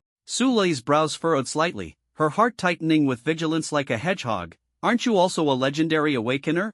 And I heard you're only 2 years older than me? Su Nuo was stunned on the side. Legendary Awakener? A 0.00001% probability? She is one too? No wonder the woman in front of him could exert such an overwhelming sense of pressure. After crossing over, he had learned about the classification and difficulty of awakening levels, and his heart was deeply shaken. Ordinary level, 70%, the most common awakeners with mediocre abilities and low potential. Most can only become low-level combat personnel or logistics staff. Elite level, 20%. Significantly stronger than the ordinary level, still considered mass-produced combat power, forming the backbone of major guilds. Rare level, 9.9999%, considered talented with special abilities and high growth potential. They are usually given focused training. Epic level, 0.00009%, true powerhouses. Each one is a target of competition among major forces and can even reshape the structure of a city. As for legendary level, 0.00001%, this is practically like a lottery in a game. No matter how many chances you get, you might never draw one. This isn't a matter of probability, it's the favor of destiny. Those who awaken a legendary level profession are nothing short of monsters chosen by the world. Imagine this, even within the same sea level, the difference in strength between the various levels is like that between a mountain and a speck of dust. Ordinary level is like a traveler walking at the foot of the mountain. Elite level is a climber scaling a low slope. Rare level stands at the mountainside, overlooking the vast landscape. Epic level stands proudly on the snowy slopes near the summit, gazing down on all other peaks. And legendary level? That is the Everest suspended in the clouds, surpassing the limits of imagination. The power that a sea-level legendary can leverage, the might it displays, is enough to overshadow 10 or even 100 lower-tier professionals of the same level. This disparity has long surpassed the stacking of basic attributes. It is an absolute domination in the hierarchy of life and the authority of rules, like the insignificance of a faint firefly under the blazing sun. Su Lei is a legendary contract master, and Ning Xiangwei is also a legendary awakener. In such a small city like Luolong, could there really exist two legendary powerhouses at the same time? Is this reasonable? Clearly, it's not reasonable, it's utterly unreasonable. It's like a tiny, obscure county suddenly producing two Nobel Prize winners, utterly unbelievable. Ning Xiangwei's red lips curved into a seductive arc, and the blood-red rose at her fingertips slowly rotated, as if foretelling the storm that was about to come. I am a legendary awakener, but her gaze radiated unparalleled confidence. I'm not from a small place like Luolong City. I come from the provincial capital of Zhongzhou, ancient ruined city. Her words were like thunder, shaking the soul. The petals of the blood-red rose suddenly scattered, instantly forming the outline of a magnificent city in the air, inspiring awe. As for my background, her voice suddenly grew somber, a rare hint of vulnerability flashing in her eyes. The rose at her fingertips withered in an instant, like the secrets hidden deep within her heart. Actually, we're very similar. We've both experienced that feeling of being abandoned by the whole world. Her voice was low and full of strength, as if recounting untold stories of the past. At that moment, the cursed bride suddenly let out a piercing shriek, interrupting Ning Changwei's murmurs. Annoying. Without turning her head, Ning Changwei snapped her fingers, the rose-colored polish on her nails streaking a trail of blood-red light, instantly transforming the scene into something suffocating. Boom! Dozens of blood-red roses bloomed out of the void, like the flowers of death scattered by the Grim Reaper. Those eerie flowers instantly entwined the bride's body, their sharp thorns like blades piercing into her decaying flesh. The bride struggled frantically, but her screams were suppressed into muffled MMPH sounds. The largest rose directly sealed her mouth, as if declaring that her fate was already sealed. Su Nua's soul fire abruptly contracted into 2 points of purple light, utterly shocked. At this distance, with such control, Ning Changwei had subdued the rampaging sea-level boss with just a snap of her fingers? Even more terrifying was that the roses continued to constrict, the edges of their petals glinting with a metallic chill, like merciless judges. The bride's wedding dress was shredded, revealing the decayed body beneath. These were no mere flowers, they were clearly intricate killing machines. Quite the troublesome one. Ning Changwei smiled faintly, seemingly unfazed by the situation before her. Now it's quiet, she casually brushed her long hair aside, her gaze shifting back to Su Lei, her voice suddenly softening. I really admire you. If you're willing to join my blood rose, I think we could have a good talk. Upon hearing this, Su Nua's mind raced. What exactly was this woman planning? Recruitment by the guild? Collaboration? Or some kind of more dangerous trap? He was well aware of the cruel laws of this world, survival of the fittest, the strong dominate and the weaker prey. Behind any seemingly kind olive branch could be a poisoned dagger. The air inside the cave seemed to freeze. The sobbing of the bride boss in the distance, the sound of water dripping from the rock walls, and even Su Lei's nervous breathing all became exceptionally clear at this moment. Su Nua's soul fire flickered faintly, and his hollow eye sockets turned toward Su Lei. He knew his understanding of this world was still as hazy as looking through fog. Master, what do you think? Su Nua's bony fingers lightly tapped the hilt of his sword, producing a crisp sound, as if heralding the drumbeat for the impending decision. I refuse. Su Lei's voice was as light as a drizzle, yet it was like a boulder cast into a calm lake, stirring ripples. She instinctively shrank behind Su Nua's skeletal frame, her slender fingers clutching the hem of her school uniform tightly, silently making up her mind. If Ning Changwei decides to break ties and take action due to her rejection, Su Nua can immediately retaliate. Although Ning Changwei is unfathomable, Su Lei believes that as long as she stands side by side with Su Nua, they may not be without the strength to fight. College admissions are approaching. She pressed her pale lips together, her voice gradually becoming firm. According to Article 12, Chapter 4 of the Awakeners Convention of Longhua, guild identities must not be retained during school enrollment. Her voice was like an oath, resolute and powerful. In Longhua, all students who pass the entrance exams must maintain a neutral identity during their school years. This is an ironclad rule written at the very beginning of the Awakeners Convention of Longhua. The homeroom teacher had repeatedly emphasized. In class, the authorities want to ensure that every awakener can grow fairly. During your school years, you are first and foremost students of Longhua, and only then future warriors. This is the baseline for maintaining educational fairness in Longhua. All students admitted to various colleges through entrance exams must maintain a neutral identity during their school years and cannot retain guild affiliations, because Longhua needs to ensure that every young awakener has the opportunity to grow in a relatively fair environment. Some top guilds can indeed provide abundant resources, but at what cost? Being branded by a certain faction too early means losing other possibilities and, more importantly, prematurely bearing the grudges and feuds of that guild, which could very likely lead to downfall and guild conflicts before one has fully grown. Moreover, Su Lei has never sought the protection of any faction. What she truly desires is power that belongs solely to her. Universities offer not only resources but also a relatively pure environment for growth. There, she can focus wholeheartedly on becoming stronger and face future challenges fearlessly. Only by entering a top university can she gain enough resources to give her mother a good life, make herself stronger, and search for her missing father. Until the day of graduation, when the time comes to truly have the right to choose, then decide which path to take for the future. Su Lei's fingers unconsciously brushed against Su Nua's arm bone, and the icy touch brought her an unparalleled sense of comfort. This seemingly fearsome skeletal warrior had long become the most unique presence in her life. Clearly a skeleton, yet more reliable than anyone. No matter what, he has always been protecting her. Su Nua seemed to sense her thoughts. The soul fire flickered slightly, and the bony claw gently clasped her small hand. This simple gesture warmed Su Lei's heart. Promise. He clearly has no expression, yet he can always understand her emotions. He is clearly an undead, yet he understands protection better than the living. He truly regards protecting her as his supreme mission, and she had long regarded him as her most important partner. Just just like their bond, seemingly impossible yet perfectly natural. Seeing Su Lei resolutely reject Ning Xiangwei's offer, Su Nuo was already fully focused, ready for a desperate fight. With a crisp sound, Su Nuo's right leg slightly withdrew, and his combat stance instantly took shape. The purple-black energy coiling around the blade wriggled like a living creature, ready to strike at any moment, targeting Ning Xiangwei. With his current full strength of 3,320 points, even if the opponent was a legendary awakener, he was confident he could tear a piece of her flesh off. If anyone wanted to harm his Su Lei, they would have to face his sword first. But Ning Xiangwei suddenly smiled. It's not a cold smile, not a mocking smile, but a kind of smile as if seeing an amusing toy. She gracefully raised her hand, and the blood-red rose at her fingertips slowly rotated. Don't be nervous, little skeleton. Her red lips curved into a playful arc. I absolutely hate forcing others. Su Nuo's skeleton froze in place. This woman's reaction was completely beyond his expectations. According to the rules of this world, no. According to the rules of all worlds, after rejecting a strong person's invitation, shouldn't there immediately be a falling out with blood spilled within 5 steps? But Ning Xiangwei's attitude set off alarm bells in his heart. She not only showed no anger but instead treated it all as a game. It seems you're quite interesting. Her voice was like a clear spring, tinged with a hint of teasing. I like people with their own opinions. A surge of unease rose in Su Nuo's heart. Could it be that she really wanted to collaborate with him? He absolutely cannot afford to be careless in such a situation. But you must know, those who play with fire will eventually pay the price. Ning Xiangwei's gaze flickered, as if she were assessing him. Su Nuo's hand tightened around the sword hilt, ready to strike at any moment. He would never allow any threat to approach Su Lei. This battle must not be lost. Ning Xiangwei's red lips curved into a playful smile. Refuse if you must, but I believe we will have the opportunity to cooperate. Su Lei warily tightened her grip on Su Nuo's arm bone. What kind of cooperation opportunity? Ning Xiangwei elegantly rotated her wrist, a blood-red rose blooming and withering at her fingertips. Little sister, have you not realized how dangerous your situation is? You've offended Wang Dao, and now you've killed Lin Yu, Lin Shi, and 4 elite members of the Longya Guild. This is already a blood feud that won't end until one side is destroyed. The soul fire of Su Nuo suddenly contracted into 2 cold stars, and the bone claw unconsciously tightened around the Scourge greatsword. What do you want to say? Ning Xiangwei chuckled softly, her slender fingers gently brushing over the folds of her cheongsam. I'm merely stating the facts. Of course, your Dean Lu Tianming is a shrewd old fox. He might temporarily act as your shield, holding his nose for the generous premium student source delivery promised by the major colleges in Luolong City. But do you really think Luolong Academy can protect you? Lu Tianming is merely a B-level, while Wang Tianlong is the only A-level in Luolong City. When a fierce tiger wants to tear apart a rabbit, is a fence really useful? The framework of promises emitted a loud crack, and the soul fire flickered violently. He naturally understood the metaphor. Lu Tianming was the fence, Wang Tianlong was the tiger, and Su Lei was the rabbit. Su Lei bit her lip and said, I know what you're trying to say. You mean that Wang Tianlong would disregard Lu Tianming's obstruction, ignore the deterrence of the Tianke Academy, and either openly kill me or secretly target me? Ning Xiangwei curved her lips into a meaningful smile. Smart little girl. You must understand, even if Wang Tianlong really kills you, Tianke Academy would at most punish him lightly. After all, the value of an A-level powerhouse far exceeds that of a genius who has yet to mature. Her voice was soft, yet every word pierced the heart. What's more, your talent is only seen by us onlookers. Those examiners haven't witnessed it firsthand. In the eyes of those big shots, a genius who hasn't been officially admitted is nothing. Crack! Su Nuo's right leg bone suddenly stepped forward, creating spiderweb-like cracks on the ground. The runes on the Calamity Greatsword lit up simultaneously, with purple-black energy coiling around the blade like venomous snakes. Her safety is none of your concern. Whoever dares to lay a finger on my master, my sword will sever their soul into the abyss. Even if the heavens collapse, the earth shatters, and the sea of stars sinks, I will stand before her and shield her from everything. Su Nuo slowly raised the giant sword, its tip pointing directly at Ning Xiangwei's brow. Ning Xiangwei suddenly burst into laughter, her voice crisp like silver bells. Instead of retreating, she stepped forward, letting the sword tip almost touch her nose. What an amusing little skeleton. She tilted her head, her blood-red pupils glinting with a dangerous light, the corners of her mouth slightly curved in a teasing smile. I admit you're impressive, able to instantly kill so many C-levels. Among low-level awakened ones, you're quite a figure. But you must never mistake the faint light at the bottom of the well for the sun that can illuminate hell. You must understand, B-rank truly marks the threshold of the strong. A true B-rank powerhouse possesses strength far beyond your imagination. As she spoke, under the shocked gazes of Su Nuo and Su Lei, she even extended 2 fingers as delicate as a work of art, as if sculpted from jade. With a disdainful elegance, as if casually picking up a withered petal, lightly, steadily, yet with an unparalleled sense of power, she pinched the blade of the Calamity Greatsword. Su Nuo instantly felt an immense, boundless force, as if the heavens were collapsing, transmitted through the sword. It was as though the sword's tip had been welded to an absolutely unshakable wall of laws. Take a guess. Ning Xiangwei's voice carried a hint of playful cruelty. Your power limit is probably below 4,000, but even the weakest B-level, even just to an ordinary awakened has a base power starting at 2000. As for someone like Lu Tianming, a combat type, his power value is at least 4000 points. And Wang Tianlong, an A-level powerhouse, an A-level existence equipped with tens of millions worth of gear, an epic level awakened, he can obliterate a dungeon with a casual strike. Otherwise, what do you think allows him to firmly hold the position of overlord in Luolong City? Su Lei's nails dug deeply into her palm as she shouted, after saying so much. What exactly do you want? I will never join your guild. Don't be so tense. Ning Xiangwei suddenly returned to her lazy demeanor, her fingertips slightly moving to instantly bloom a new blood-red rose. If I really wanted to harm you all. Dozens of blood-red roses suddenly bloomed simultaneously around the cave, each exuding a chilling aura of danger. You could have acted just now. However, this dazzling scene was as fleeting as fireworks. As Ning Xiangwei finished speaking, the roses instantly withered, as if they had never appeared. She turned gracefully, her Cheongsam tracing a perfect arc behind her. Having one more friend is always better than having one more enemy. After all, the Dragonfine Guild is our common enemy. This dungeon boss is left to you. Little skeleton, little beauty, figured it out, decided to keep living. Remember to come to the Scarlet Rose Bar in the old town to have a drink of forget worries with sister. Don't forget. Her figure gradually disappeared into the shadows deep within the cave, her voice fading away, leaving only a faint trace of rose fragrance. The cave returned to silence, with only the anguished sobs of the cursed bride echoing. Su Nuo. Su Li gently grasped his arm, speaking solemnly, although I don't know what Ning Xiangwei's true intentions are, she's not wrong. The dean may not be able to protect us. Wang Tianlong is the greatest threat. She quietly lifted her gaze, watching the purple flames flickering in Su Nuo's eyes. The fire burned more fiercely than ever, as if igniting some kind of determination within him. He must be feeling anxious too, right? Facing those unattainable powerhouses of B-level and A-level, but they have no way out and can only move forward resolutely. The promised soulfire was indeed fluctuating violently. He stared intently in the direction of the bride boss, his bone claws unconsciously tightening. He had to admit that every word Ning Xiangwei said pierced his heart like a needle. He wasn't quite sure about the strength of a grade B fighter, but according to Ning Xiangwei, the gap between grade C and grade B was like heaven and earth, an insurmountable chasm, let alone grade A. With his current strength, he was indeed not yet capable of confronting a true grade B fighter, let alone that monster Wang Tianlong. But soon, his heart gradually calmed down. What is there to fear? He is a transmigrator. With a system in place, he will eventually catch up to those so-called strong ones. The most important thing now is to deal with this boss in front of him and evolve to Class C. Then, he lowered his head and glanced at the young girl beside him. Su Li was tilting her small face upward, looking at him with eyes full of trust and admiration. Then protect this silly girl. After all, the soul fire of Su Nuo suddenly softened a bit. This is his contractor and his only bond in this unfamiliar world. Su Li seemed to sense something and suddenly stood on tiptoe to gently hug him. We'll grow stronger together. 6 simple words, yet they made Su Nuo's frame tremble slightly. Yes, growing stronger together. It wasn't just him protecting her unilaterally, but walking side by side. Meanwhile, the outskirts of the replica President, the members of Scarlet Rose who were counting their spoils, all looked up in unison, only to see Ning Rose gracefully walking out from the depths of the dark cave, her dark green Cheongsam gently fluttering in the eerie wind, like a fairy untouched by dust. President, you came out so quickly? The deputy rushed forward in a few quick steps and asked in a lowered voice, was that skeleton killed in the siege? The warrior carrying the heavy black iron sword excitedly followed up. President, did you take the chance to finish off that woman and the skeleton? Ning Xiangwei's crimson lips curved into a cold smile, her blood-red eyes slowly sweeping over the gathered corps members. Everyone touched by her gaze unconsciously straightened their backs. No. Her voice was like an icy spring flowing through a rocky stream, clear and devoid of ripples. Those rogue awakeners saw the situation wasn't favorable and slipped away. She raised her hand, a wisp of finger wind brushing away non-existent dust on her Cheongsam. The people from Dragonfine Guild and Silver Dawn. Her voice suddenly turned cold, carrying a hint of judgment. Total annihilation, not a single survivor. What? Hiss. The entire team instantly erupted like a boiling pot, a wave of commotion. The healer's potion bottle shattered on the ground with a crack, scattering the glistening liquid everywhere. Everyone looked at each other, their eyes full of disbelief. Lin Shi and Li Yaoyang are both dead? They were both outstanding among the C rank, exceptionally powerful. That skeleton, is it really that formidable? 2 D levels actually managed to kill over a dozen C levels? Ning Xiangwei paid no attention to the sudden uproar. She gracefully moved and sat elegantly on a slightly elevated boulder nearby. The hem of her dark green Cheongsam slid down, revealing a section of her perfectly shaped snow-white calf crossed over the other. Beneath that casual and languid posture, however, emanated an overwhelming sense of oppression. Now, her blood-red eyes swept over the crowd, each word crystal clear. Do you still think my order was wrong? The members who had been secretly grumbling or even slightly critical earlier due to the mist-hidden boss were now drenched in cold sweat. Recalling their restless thoughts from before, they were instantly overwhelmed by a mix of shame and fear. If not for the president's decisiveness, they might have already become part of the countless corpses deep within that dungeon. If this gets out, it will probably cause a sensation throughout Luolong City. No, it will shake the entire entire Zhengzhou province. Thankfully, we followed the president's orders and left early, or else we would have died in the boss room too. Ning Changwei turned her gaze to the outer scavenging area. How's the resource inventory? The deputy jolted and immediately opened the quantum record board, the light screen refreshing rapidly, reporting to the president. The preliminary scan and statistics of the outer area show that the packaged resource valuation is approximately 2.85 million. He spoke at an extremely fast pace, among them 52 pieces of D-grade soul magic crystals, 35 stalks of netherworld decay grass, refined dark iron ore. Get to the point. Ning Xiangwei interrupted him, her fingertips gently tapping the rock. Yes. The deputy immediately shuddered. Although they were both sea-level powerhouses, he dared not show any disrespect in front of Ning Xiangwei. Value estimation for the peripheral area. The deputy immediately dropped the list details, his voice slightly raised due to nervousness. Clear all identifiable resources on the periphery. A conservative estimate, no less than 4 million. He paused for a moment, ultimately unable to resist lamenting over that possibility, and couldn't help but mutter softly, "President, it's just a pity about the core area. Especially the final kill reward for that sea-level hidden dungeon. The core materials or equipment dropped by the boss are probably worth easily over 10 million. Greed blinds like a snake trying to swallow an elephant." Ning Xiangwei suddenly let out a cold laugh. The blood-red rose in her palm crushed, its petals turning into a blood mist and scattering. Remember, in this world, staying alive is more important than anything else. Her gaze turned toward the depths of the cave, as if she could pierce through the thick rock walls and see the skeleton and the girl battling the boss. Finish the looting as soon as possible. She turned and commanded, "Once we leave the dungeon, we need to start taking over the Silver Dawn's forces." The deputy's eyes lit up, immediately understanding Ning Xiangwei's intention. Brilliant, President. With Li Yaoyan dead, the Silver Dawn is leaderless. This is the perfect opportunity for us to annex them. He excitedly rubbed his hands. From now on, our Blood Rose will be the second largest guild in Luolong City. Second largest? Ning Xiangwei suddenly let out a sneer, the sharp light in her eyes like a blood-red rainbow piercing the sun. She slowly stood up, her delicate hand raised lightly. Whoosh, whoosh, whoosh. Dozens, even hundreds of eerily blooming blood-red roses appeared out of thin air, spinning, combining, and stretching like living creatures, instantly spreading across the ground to form a massive, glowing map of the Dragon Kingdom's territory. My ambition, Ning Rose, is to make the blood-red rose the #1 in Zhengzhou province, #1 in the Dragon Kingdom, and #1 in the world. The rose petals suddenly burst apart, instantly condensing in the air into a massive blood-red crown, which slowly descended onto Ning Rose's head as if a queen had arrived. I will reclaim everything that belongs to me. Her voice thundered like a storm, shaking everyone present to their core. I must find out the truth about my father's death. Her eyes sparkled with unwavering determination, as if ready to tear through any obstacle. The members were shaken by her bold declaration, straightening their backs in unison, their hearts ignited with boundless fighting spirit. They had followed Ning Xiangwei for only half a year, yet their small team had rapidly risen to become the top guild in Luolong City, with a bright future ahead. Now, the opportunity to annex Silver Dawn lay before them, and the possibilities of the future made their blood boil with excitement. What makes them even more in awe is that President Ning Xiangwei not only possesses extraordinary strength but also has unfathomable strategic acumen. When she says she wants to be #1, it is never empty talk but her resolute goal. President, did that skeleton and the contract master agree to your recruitment? The female mage in the guild asked cautiously, her eyes revealing nervousness. No. Ning Xiangwei's voice was calm and resolute. Then how should we deal with them? Are we really just going to let them go? The female mage felt uneasy. A dazzling blood-red rose bloomed at Ning Xiangwei's fingertips. She smiled faintly, her voice gentle yet filled with power. Let them go? No, I'm giving them a chance to choose. That skeleton is definitely not an ordinary undead, and that girl, able to remain calm in desperate situations, has immeasurable potential. A glimmer of brilliance flashed in her eyes, as if she saw infinite possibilities in the future. If I want to claim the top spot in Luolong City and advance to Zhengzhou province, I must take down the Dragon Fawn Guild, this tough nut to crack. And since they killed so many members of the Dragon Fawn Guild, the situation has become irreconcilable. No matter what, they will inevitably become the most unexpected lever for me to pry into the vast foundation of the Dragon Fawn Guild. In the boss room of the Wailing Nest, the atmosphere of battle was intense and fervent. The 999th one. With a furious roar, the Scourge Greatsword slashed out a ghastly purple-black arc, and the head of the last corpse infant instantly flew off, blood splattering everywhere. Putrid green fluid splattered onto Su Nua's skeleton, and the dark golden bones immediately emitted a pungent white smoke as the system notification sounded. Killed D-level corpse infant. Strength +3. Current strength value 3560. Current kill count 999/1000. Su Lei's face was flushed with excitement as she waved her small fists. Just one more to go. Su Nua, you're about to evolve to sea level. Her voice was like a battle drum, inspiring Su Nua. In Su Nua's eye sockets, the purple flames danced fiercely. His bony claws caressed the hilt of his sword, his heart filled with anticipation and excitement. He turned to look at the completely twisted and deformed figure in the center of the cave, the cursed bride. What might once have been a beautiful woman had now turned into a horrifying monster. Her wedding dress had long since been torn apart, and beneath her translucent, cicada wing-like abdomen. Countless corpse infants were greedily devouring her remaining internal organs. Each time a monster tore off a piece of flesh, new flesh buds regenerated at a speed visible to the naked eye, as if this torment would never end. With every bite, the bride let out heart-wrenching wails, her voice resembling a beast tormented to the extreme, sending chills down one's spine. The atmosphere of the battle grew increasingly tense, and Su Nua's resolve became even firmer. He knew that only by overcoming all of this could true victory be achieved. Not kill? Su Li tilted her head slightly. The clear confusion, almost instinctive, was evident in the depths of her clear eyes. She watched the body writhing in agony amidst foul blood and curses, being gnawed at by a dead infant, and an uncontrollable surge of compassion, born from the pure heart of a young girl, welled up within her. Is this boss pitiful? She pondered silently in her heart. Indeed, this boss was incredibly pitiful. Tormented by curses, devoured by corpse infants, enduring endless suffering. But the next second, this thought was extinguished by herself more forcefully, with a hint of self-loathing clarity. This world has never spared anyone out of pity. Every living being suffers in their own karmic flames. The tears of the weak can never extinguish the seeds of fate. Showing mercy to the enemy is cruelty to your own people. The trace of reluctance in Su Li's eyes was like a flickering candle in the darkness. Though faint, it illuminated the most precious glimmer of humanity. This deeply rooted compassion and kindness are by no means weakness nor foolishness, but the final boundary distinguishing humanity from beastliness, the last solid defense of human nature. To preserve this simple and pure kindness is precisely the most noble metal possessed by Su Li's tender soul. Like a drop of water that appears by chance in the desert, though it cannot save the entire parched sea of sand, it is enough to prove that life still stubbornly exists. Killing so many D-levels. Su Nua's low voice carried a trace of barely perceptible fatigue. The power has already overflowed. He raised the colossal sword of calamity, as if forged in the furnace of hell. Its cold and sharp tip no longer pointed at the numb corpse infants but was firmly locked onto the twisted bride, a blend of madness and pain. The last one, her soul's weight is enough to advance to great sea. Instead of letting these fragments of souls dissipate in the land of decay, it's better to harness this power, which is infused with endless resentment and pain, for oneself. Does this count as putting an end to these cursed souls? Su Li looked at the agonized and twisted figure inside. She's truly pitiful. That's why. Su Nua's skeleton emitted a crackling sound as he slowly moved forward. With each step, a thin layer of black ice formed on the ground. Letting her continue to rot in this hell is a desecration of this pain. Su Nua's voice was cold and emotionless, yet it seemed to carry a peculiar kind of compassion. And what I want is complete annihilation. The ancient runes deeply embedded in the Calamity Greatsword lit up one by one, as if breathing, greedily absorbing the necromantic energy from the void. The purple-black corrosive energy coiled and spiraled like countless venomous spirit snakes, emitting a hungry hiss. Kill you all, everyone must die. The bride hunched over, her abdomen constantly bulging and sinking, as if something inside was tearing. Dozens of baby arms extended from beneath her wedding dress. My dowry, where is my dowry? My dowry, give it back to me. Countless hands twisted into claw-like shapes, wildly grasping in the air. Su Li hid behind Su Nua, her small hand tightly clutching his arm bone. The bride's neck suddenly twisted 180 degrees. You little wretch, you want to steal my dowry, don't you? Her voice fluctuated, sometimes sharp like a young girl, sometimes hoarse like an old crone. I will sew all of you into my wedding dress. Swish, hiss hiss hiss. Countless blood-red threads shot out from her tattered sleeves like leeches drawn to the scent of blood. Each thread is tightly wrapped with highly corrosive copper coins, emitting a foul stench. They whistle with a hair-raising sound, precisely winding toward Su Nua and Su Li. Clang, clang, clang. Su Nua swung his giant sword, the sword light slicing through the incoming blood threads like splashed ink. The mucus sputtering from the severed line corroded the air, emitting a sizzling sound. A few severed copper coins rebounded, raising his arm bone and instantly leaving several charred marks. Cluck, cluck, cluck. Tear apart. Chew to pieces. The bride erupted into even more maniacal and twisted laughter as her abdomen suddenly tore open. Splat. Three deformed, pitch-black infant corpses of varying sizes but connected limbs gushed out like viscous pus and blood. Their eyeless sockets directly stared at Su Nua and Su Li, opening their tiny mouths filled with dense barbs, emitting a high-pitched screech that could pierce eardrums. Mommy, to protect, devour. Su Li said helplessly, let her rest in peace. And it. Su Nua's soul fire flickered violently. He saw two status bars floating above the bride's head. Madness 99%. Lucidity 1%. At that very moment, the bride's expression suddenly froze. On that decayed and festering face, in a pair of bloodshot, clouded, and dilated eyes, there flickered, extremely difficult and extremely brief, a faint trace of utter despair and lifelessness belonging to humanity. Her lips trembled, and the cracked corners of her mouth struggled to form the shape of the words kill and me. Yet only foamy bubbles mixed with black blood could spill out. But Su Nua and Su Li heard it. That was the soul's silent, blood-crying wail, using up the last bit of willpower before complete annihilation. The boss's movements froze. The stitches on its body, symbolizing imprisonment and curses filled with copper coins, seemed unable to bear the immense pain brought by this clarity, snapping one by one, breaking apart. The next second, my child, my wedding robe. The frenzied tide instantly submerged that sole point of light. The next second, madness once again filled her pupils. pupils. No, I can't die. My wedding isn't finished yet. Two torn souls engaged in the fiercest and final battle within the decaying shell. Her body resembled a marionette being desperately pulled in different directions by countless invisible threads, with joints twisting into angles impossible for humans. A matter of life and death. Su Nuwa! Su Li shouted. Su Nuwa's figure instantly appeared in front of the bride, the calamity greatsword piercing with absolute precision through the heart that had been corroded by curses and madness yet still retained a faint trace of human form deep within. The corrosion runes on the sword's blade lit up brightly, instantly spreading across her entire body. Ugh! Ah! The bride's violently convulsing body suddenly went rigid. The dozens of raised corpse infant arms instantly drooped as if all their strength had been drained. That ferocious, utterly crazed face, in the final moment of life slipping away, managed with extreme difficulty and at the most inappropriate time to pull the corners of its mouth into an utterly bizarre arc. Su Nuwa saw it, the 1% of clarity which existed for only a fleeting moment before her murky pupils completely dissolved, exploded with a deafening burst, driving away the last remnants of madness completely. Thank you! Silent lip language mixed with the scorching blood and tears of ultimate release slid across her shattered cheeks. Ding ding dang dang, ding ding dang dang. Like heavenly music, like the proclamation of shattered shackles. Countless copper coins, clinging to her like maggots on the bone, lost the binding of the curse and fell one after another from her decayed wedding dress and the entwined blood threads. Rolling onto the black ice and into the filthy blood, they played a mournful yet liberating elegy. Killed C-level boss, cursed bride. Talent Devour activated, acquired skill, mental pollution. Talent Devour activated, acquired skill, necromancer summon. Mental value plus 500. Current kill count 1000. Advancement conditions met. Start evolution. D-level skeleton commander, C-level bone general. The system's notification sound exploded in Su Nuwa's mind, and he felt as if his entire skeleton was thrown into a furnace, burning intensely. The soul fire flickered wildly, and purple-black energy seeped out from every crevice of his bones. His dark golden skeleton emitted a molten iron-like red glow, and vein-like purple patterns emerged on the surface of his bone armor. Looking at his own skeleton, Su Nuwa felt something was off. Why does he have blood vessels? This doesn't quite feel like being undead. Su Nuwa! Su Li was instantly forced back several steps by the violent energy, the scorching heat wave almost suffocating her. She shielded her eyes with her arm, anxiously watching the roiling, turbulent death mist through the gaps between her fingers. She had seen Su Nuwa evolve from F-level to E-level and then to D-level. But this time, the scale, the form, it was clearly different. There was some qualitative change. About to evolve, Class C. Su Nuwa said calmly, though his voice carried a trace of uncontrollable excitement. Su Nuwa's bone spike cloak shattered piece by piece, then reassembled in the black mist into an even more menacing form. His original height of about 2.5 meters shot up to 3 meters. His skeleton became sturdier, and sharp bone spikes grew at his joints. 24 curved bone blades spread out radially, with sharp barbs forming at the ends. The crown pattern on the skull materializes, forming a true dark gold coronet. This evolution effect is maxed out. Evolution complete. C-Class Skeleton General. Power 36104110. Defense 6001000. Agility 300600. Spirit 6001100. Skill acquired. Undead Commander can control undead creatures not exceeding one's own level. Next evolution stage, Death Knight, requires devouring 10,000 C-level undead. Current talents: Undead Commander, Undead Suppression, Boneblade Storm, Advanced Combo, Advanced Hardening, Primary Corpse Poison Infection, Mental Pollution, Necromancy Summoning. Interesting, this time it even dropped a mental control skill. Su Nuwa moved his evolved bones, feeling the joints operate more smoothly, as if every movement contained unparalleled power. With a thought, the corpses of several infant cadavers in the corner suddenly twitched and stood up, as if enchanted by magic. You can control them? Su Li asked in astonishment, her eyes sparkling with incredulous light. Yes, any undead below C-level can be controlled. Su Nuwa's lips curved into a confident smile as he tried to make the infant cadavers walk a few steps, finding it even easier than he had imagined. He paused for a moment, suddenly showing a contemplative expression, his gaze falling on his system panel as he pondered to himself. But what intrigues me even more is this. Talent skill, Necromancy Summon, consumes 50 mental points per unit. Maximum summon quantity equals mental points / 50. Duration 30 minutes, can be actively dismissed. This is incredible. Su Nuwa thought to himself, a glimmer of excitement flashing in his eyes. He could summon more undead during battle to serve as his combat force, and with his current strength it was like adding wings to a tiger. Let's quickly test this skill and see if we can summon more undead. Su Li's eyes sparkled with anticipation, as if she couldn't wait to witness it all. Let's go! Su Nuwa responded decisively, already determined in his heart that every step from now on would be a crucial moment for his rise. On this pitch-black night, Su Nuwa would lead his undead army to challenge unknown formidable enemies. Su Nuwa slowly raised his skeletal claw, with dark purple soul flames flowing between his fingers. The air immediately rippled with an eerie distortion, as if an invisible force was tearing through space. He gently clenched his hand in the void, and a deep command escaped his lips. Stand up. As the command fell, dense black mist rapidly condensed into form in the void. The sound of bones colliding crack echoed as a skeletal warrior stepped out of the black mist. Though its movements were somewhat stiff, the soul flames flickering in its hollow eye sockets and the powerful aura it emitted were enough to prove that this was a genuine D-level undead. A D-level skeleton? Su Lei's eyes widened, her astonishment evident. Su Nuwa, you can actually summon undead. Her mind roared in disbelief, completely overturning her understanding. A skeleton capable of summoning another skeleton? What kind of bizarre cycle was this? Skeleton? Nesting dolls? Is this even reasonable? The soul fire of Su Nuwa flickered slightly, sensing the depletion of mental energy. The new ability I acquired allows me to summon undead creatures whose levels do not exceed my own, but each summoning consumes 50 points of mental energy. He lightly clenched his skeletal fist and then released it, pondering, although the consumption is significant, it should be useful in critical moments. Before his words had fully landed, he raised his hand 4 times in succession. Each motion was accompanied by swirling black mist, and 4 skeletal warriors appeared one after another, forming a neat row. They held rusted bone swords and stood silently, awaiting their master's command. Looking at this small undead army, a trace of satisfaction flickered in his soul fire, and he thought to himself, this skill is truly excellent. Su Lei, however, involuntarily swallowed at the sight of the skeletal legion, her voice trembling slightly. Su Nuwa, how many of these skeletons can you summon now? Based on my current mental energy of 1,100 points, I should be able to summon 22 of them. Su Nuwa replied calmly, a profound glimmer flashing in his soul fire. But when my strength grows stronger. He did not finish the sentence, but the meaning was clear. Once his mental energy increased and his power became greater, he would be able to assemble an endless army of skeletons. What kind of storm this would unleash, no one in the world could foresee. At that moment, the Calamity Greatsword suddenly broke free from Su Nuwa's bone claw, hovering mid-air with a piercing hum. The previously motionless skeleton relief on the sword's guard unexpectedly came to life. In its hollow eye sockets, a dark purple soul flame identical to Su Nuwa's, pulsating with the will of destruction, suddenly ignited. The skeleton's bony mouth silently opened wide, as if letting out a skyward roar. The blade extended by half a meter, its edges adorned with jagged bone spikes, while a deep, bottomless blood groove split open in the center of the thick sword spine, glowing with an eerie purple energy imbued with the aura of destruction. Calamity Greatsword Awakening Level 4 of 9. Original effect upgraded, soul-eroding corrupt bone final decay. Final decay. Those injured by this sword will be directly marked as the source of decay, causing irreversible gray contamination and accelerating the decay process of all life within range. New active skill, River of the Underworld. Swing the sword to summon the shadow of the River of the Underworld, dealing 200% of strength value as true damage to all enemies along its path. Cooldown 6 hours. This sword, is it responding to your evolution? Su Lei cautiously asked, her hand unconsciously tightening on the hem of her clothes. Only then did she recall that when Su Nuwa broke through to D rank before, this sword had also shown some unusual activity. However, at that time, all her attention had been focused on Su Nuwa's ability to speak, completely overlooking the changes in this mysterious greatsword. Su Nuwa extended his bone claw, and the greatsword obediently flew back into his hand. With a casual swing, a streak of purple-black sword energy roared out, leaving deep corrosive marks on the solid rock wall. The rocks touched by the sword energy began to dissolve and collapse at a speed visible to the naked eye. We are all growing. Su Nuwa's voice carried a rare trace of warmth. The auxiliary equipment in this world can enhance attributes, and the degree of enhancement varies depending on the equipment's attributes and grade. Although the Calamity Greatsword doesn't boost attributes, the skill it comes with is incredibly game-breaking. This time, it even granted an active skill that seems overwhelmingly powerful. Sticks. Just hearing the description was enough to know it was an extremely potent killing move. Su Nuwa eagerly awaited the effects brought by the continued unsealing of the Calamity Sword. Even more exciting was the fact that Su Nuwa's Vault of the Dead still contained 2 pieces of locked equipment. As long as he reached B rank, he could unlock the second one. This thought made Su Nuwa's soul fire burn even brighter. Contract feedback triggered. Suddenly, a pale blue holographic panel unfolded in front of Su Lei. The gentle glow illuminated her dust-covered little face, as if a beam of light had pierced into her heart. She instinctively blinked, her eyelashes casting delicate shadows under the light, as if, in that instant, the entire world cheered for her transformation. Post-synchronizing evolution. Name, Su Lei. Profession, Contract Master, Legendary. Rank, DC. Strength, 950. Defense, 600. Agility, 1000. Mental Power, 1200. Contract Skill, Psychic Chain, Enhanced, 3636. Launches a blood rune chain condensed from tangible mental power and contract. Laws. Can forcibly restrain the actions of targets at sea level or below, including high-energy elemental creatures, for 5 seconds. Additional effect, Soul Erosion. The chain carries a weak soul erosion effect, continuously draining the mental power of the restrained target.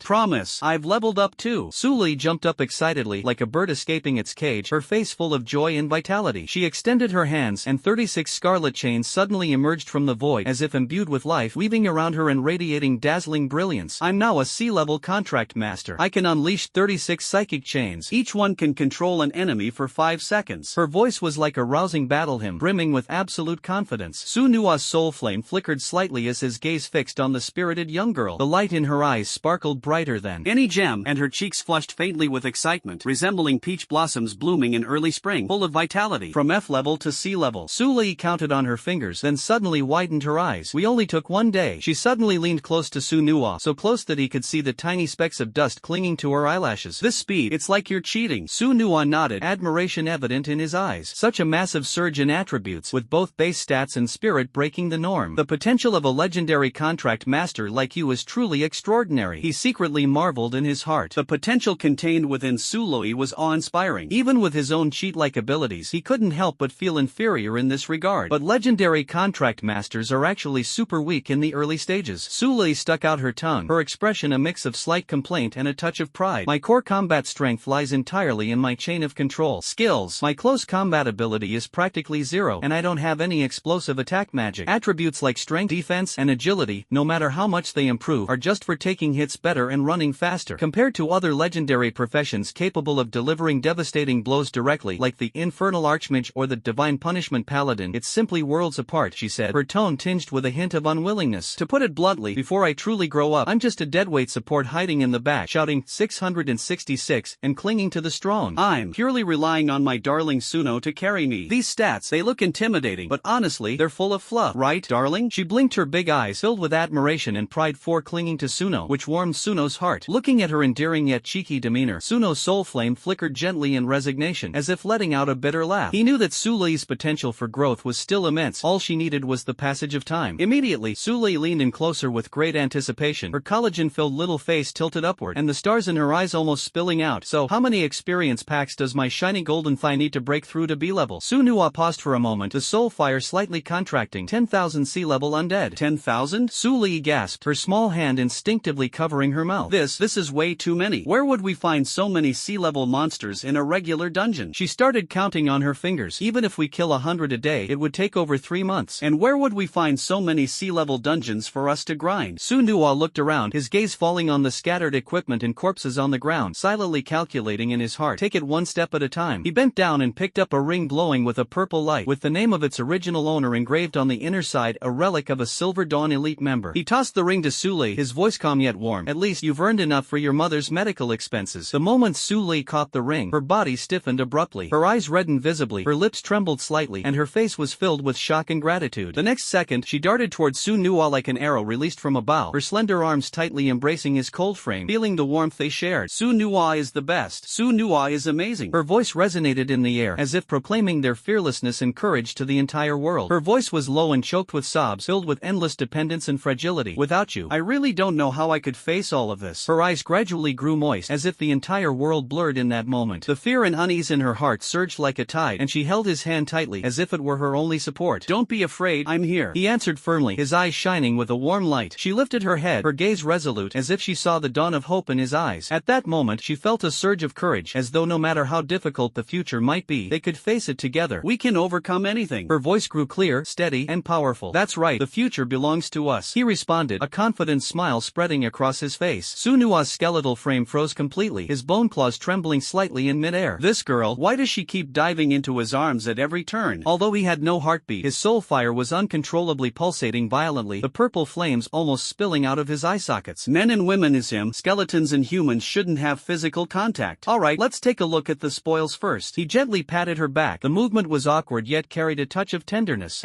Su Lei raised her hand to wipe the tears from the corner of her eyes, breaking into a smile through her tears. She wiped her face haphazardly with the back of her hand, leaving a few damp marks on Su Nua's dark golden frame. Su Nua felt helpless in her heart, it seemed she was wet. Then, he slowly, almost cautiously, gently pushed the soft little body in his arms half a foot away, trying hard to steady the flickering flame of his soul. Su Nua, the equipment of these people is mostly C-grade. It could be worth quite a bit of money. Su Lei's gaze swept over the weapons and armor scattered all over the ground, shimmering with various attribute glows. The exhaustion in her eyes was finally replaced by a spark of excitement. The equipment scattered on the ground is indeed quite valuable. Su Nua had just killed more than a dozen C-level awakeners in succession. These people were either seasoned veterans who had been active in dungeons for years or elite members of major guilds. Although many pieces of equipment were damaged in the intense battle, the remaining high-quality items alone were enough to make ordinary awakeners envious. Su Nua turned to the glowing orb left behind after the boss dissipated. Collect the equipment equipment from these dead people first. We'll deal with it later outside. Let's check what the boss dropped first. Alright, Suli nodded quickly, her movements as swift and nimble as a diligent little squirrel. She swiftly gathered all the blood-stained equipment scattered around and stuffed them into the space of her storage ring in one go. Then, full of anticipation, she crouched down, her small hands carrying a hint of reverence as she carefully fiddled with the 7 orbs of varying sizes and colors floating above the boss's position. Su Nua, look, so many great items dropped this time. Wow. Suli picked up a dark purple crystal within which black mist seemed to swirl. It's a nether spirit crystal. This is a material for crafting undead-type equipment. Such a large piece would be worth at least 2 million on the market. Nether spirit crystal. Usage, strengthening/creating undead equipment. Effect, increases the base attributes of undead equipment by 5%. Special, can be used as a casting medium for certain advanced undead skills. Suli's eyes sparkled like stars as she excitedly turned to Su Nua. Anyway, we've already gathered most of the money for Mom's medical expenses. Let's not sell it. Can we keep it? I want to use it to craft a piece of defensive equipment tailored for you. It'll definitely suit you. Su Nua remained silent for a moment, his soul fire flickering slightly. He extended his bone claw and gently took the crystal, with purple-black energy immediately flowing between the joints. This thing has such strong undead energy. It does align with my attributes. Alright. Su Nua's concise response seemed to ignite the brightest fireworks in Su Lei's heart, making her unable to resist showing a satisfied smile streaked with tears. She then picked up a pair of dark golden bracers, SSS-Level bracers. Judging by the attributes, they should be worth over 1.5 million. Skeletal guard bracers, SSS-Level. Defense plus 260. I'll give this to you as well. It suits your skeleton perfectly. She stood on tiptoe, trying to slip it onto Suno's sturdy forearm, but Suno's bony claw was faster, gently covering the back of her hand and stopping her movement. He shook his head and said, my defense is already at 1000 points, and I have advanced hardening abilities that reduce 80% of physical damage. This isn't very useful for me. You need it more than I do. Su Lei wanted to argue but couldn't find the words, only muttering softly, but no buts. Defense is a hard requirement. Su Nua directly took the wrist guard, his movements still gentle but carrying an undeniable firmness. He securely and properly fastened the wrist guard onto Su Lei's delicate wrist, which seemed fragile enough to break with a single grip. The cold metallic touch made Su Lei shiver slightly. Your safety always comes first. The heavy wrist guard automatically tightened, perfectly fitting the contours of her wrist. Feeling the solid protection from the wrist guard, Su Lei nodded firmly. Alright, then, I'll wear it properly. At that moment, Su Lei noticed a piece of equipment that surprised her. A ring embedded with a sapphire, with flames seemingly dancing inside the gemstone. This is Whisper of the Dead, a B-grade piece of equipment. Such B-grade spiritual equipment is worth at least tens of millions. Whisper of the Dead. Spirit value plus 700. Active skill. Release area mental attack. Usage requirement. Mental value greater than or equal to 500. Su Lei's fingertips trembled slightly, her heart surging with intense anticipation as she slowly reached for the ring. The moment her skin touched the cold ring base, a powerful mental wave surged into her mind like a torrent, accompanied by countless murmuring echoes. Su Lei clearly sensed that although the impact was intense, it was not unbearable. By simply focusing her mind, a mental barrier would naturally unfold, capable of resisting most of the attack. This thing is truly amazing. However, just as this thought flashed through her mind, a fleeting trace of calculation crossed her eyes so quickly that even she didn't notice it. Immediately after, as if struck by an electric current, she couldn't help but cry out. Her body jerked backward, and her face instantly turned pale. How should I put it? 70% genuine discomfort, 30% deliberate exaggeration. She quickly withdrew her hand, using the other to rub her temple, her brows furrowed tightly, showing intense frustration and a hint of feigned weakness that even she couldn't fully understand. Oh no, this won't do. The mental impact is too overwhelming. My head feels like it's being pricked with needles. I'm so dizzy. My brain feels like it's about to explode. She furrowed her brows deeply, her voice carrying just the right amount of weak panting, as if she might faint at any moment. No,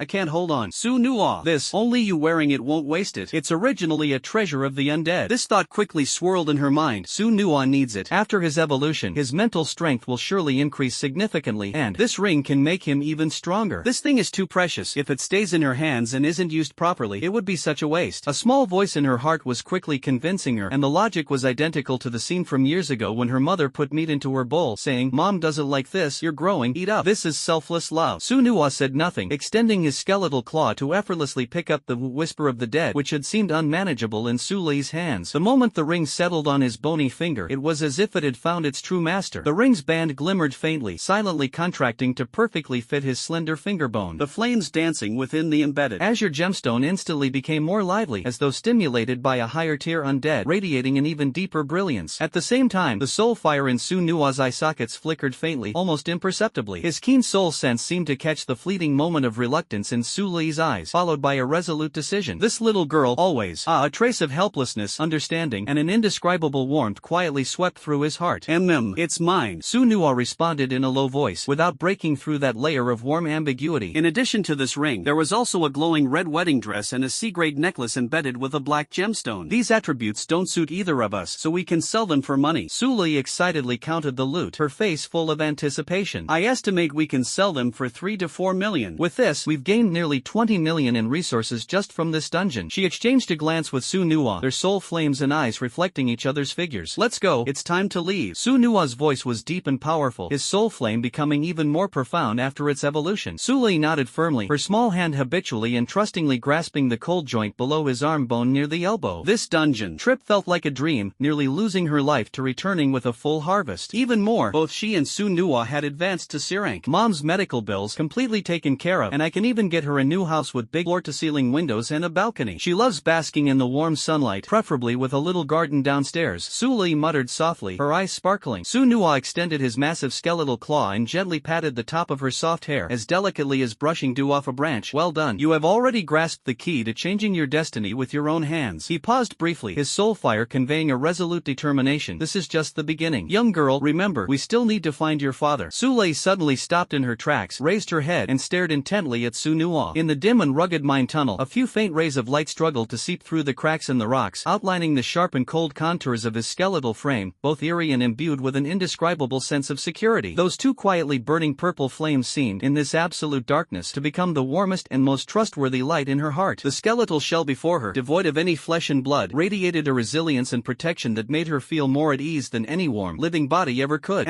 She nodded heavily, her nose tinged with a sour redness, yet the corners of her mouth lifted forcefully, sketching a radiant smile full of gratitude and infinite trust. She no longer uttered words of thanks, as if she had made some kind of resolution. Quietly, she slid her warm, soft little hand down a bit, gripping his gem-ringed, hard and icy skeletal claw more tightly and naturally. Su Li's fingers gently caressed the smooth, cold surface of Su Nuo's finger bones, as if confirming the reality of his existence. The two walked side by side, leaving behind only the thoroughly cleared and ravaged boss room. Su Li's boot soles stepped over the scattered copper coins and debris on the ground, producing a faint, monotonous clinking sound. At that moment, she suddenly stopped again without warning and turned to look back. Her gaze landed precisely on that corner, the very spot where the eerie bride had ultimately vanished. Now, only a small patch of bloodstain, almost buried under dust and solidified into a deep brown color, remained there. In the depths of the cave, an inexplicable draft silently and gradually blew away the last traces of life. What's wrong? Su Nuo noticed her hesitation. Su Li slowly shook her head, a strand of slightly longer hair slipping over her shoulder with the motion. Nothing. Her fingers unconsciously tightened around Su Nuo's bony fingers, her voice soft yet tinged with an inescapable heaviness. It's just, suddenly I felt. Her gaze seemed to penetrate the filthy ground, seeing the once vibrant bride who ultimately was left as nothing but a stain. In this world, those without power truly suffer so much. In those words there was a trace of pity for the bride, as well as a reflection of her own and her mother's past circumstances. Perhaps it was a farewell to the weak and helpless self of the past. Su Nuo remained silent for an even longer time. Only the sound of the wind brushing against the rock walls and their footsteps on the stones remained in the cave. Then, his bony claw, adorned with a deep blue ring and tightly held by Su Li, suddenly flipped and gripped her soft yet powerful small hand with even greater strength. The cold, hard texture of his bones contrasted sharply with her warm softness, conveying an unshakable resolve. That's why we must keep climbing to the summit. To grow stronger. Strong enough to. His voice was deep and powerful, producing a faint echo in the cave as the soul fire burned fiercely. Enough to block any coldness and malice that tries to harm the ones we love. Feeling the undeniable strength in the bone claw and the protective resolve in the promise that perfectly aligned with her own thoughts, Su Li felt a surge of fiery warmth rushing from her chest straight to her throat. Her fingertips trembled slightly on his finger bones. Promise. Thank you for appearing in my life. Su Nuo lowered his head, looking at Su Li's small hand tightly gripping his own. Those slender fingers trembled slightly, yet they were as steadfast as steel, refusing to let go. The purple-black flames briefly solidified in his eye sockets, seemingly heralding an imminent, monumental change. His bony claw instinctively tightened slightly, attempting to envelop that soft yet powerful little hand. But as soon as he moved, he abruptly stopped, fearing he might hurt her. The complex emotions in his heart surged like a tide. This, silly girl. It should have been me, thanking you instead. If it weren't for your naive yet resolute summons, breaking the eternal silence of the sealed coffin, this lingering fragment of consciousness of mine would probably drift forever in the crevices of death, unable to even touch the dust of time. It was you who, through the contract, gave me, a wanderer, an entirely new meaning to life. Fool. His massive, menacing bone claw gently lifted and clumsily yet cautiously tapped Su Li's forehead. Rather than a knock, it was more like the softest caress filled with tenderness. The one who should be saying thank you is me. His His voice was deep and solemn, carrying an unparalleled emotion. If it weren't for you awakening me in that darkness, this remnant soul of mine would probably still be in a cold coffin, like a lost wanderer with no origin and no destination. Su Lei. The undying purple flame of protection flickered in his eyes as he gazed at her tenderly. It was you who brought me back to life. It was you who gave meaning to my existence. Su Lei blinked her tearful eyes and suddenly threw herself into Su Nua's embrace, her small face pressed against his cold ribcage. Su Nua's bone claw gently lifted her chin and asked softly, "Why are you crying?"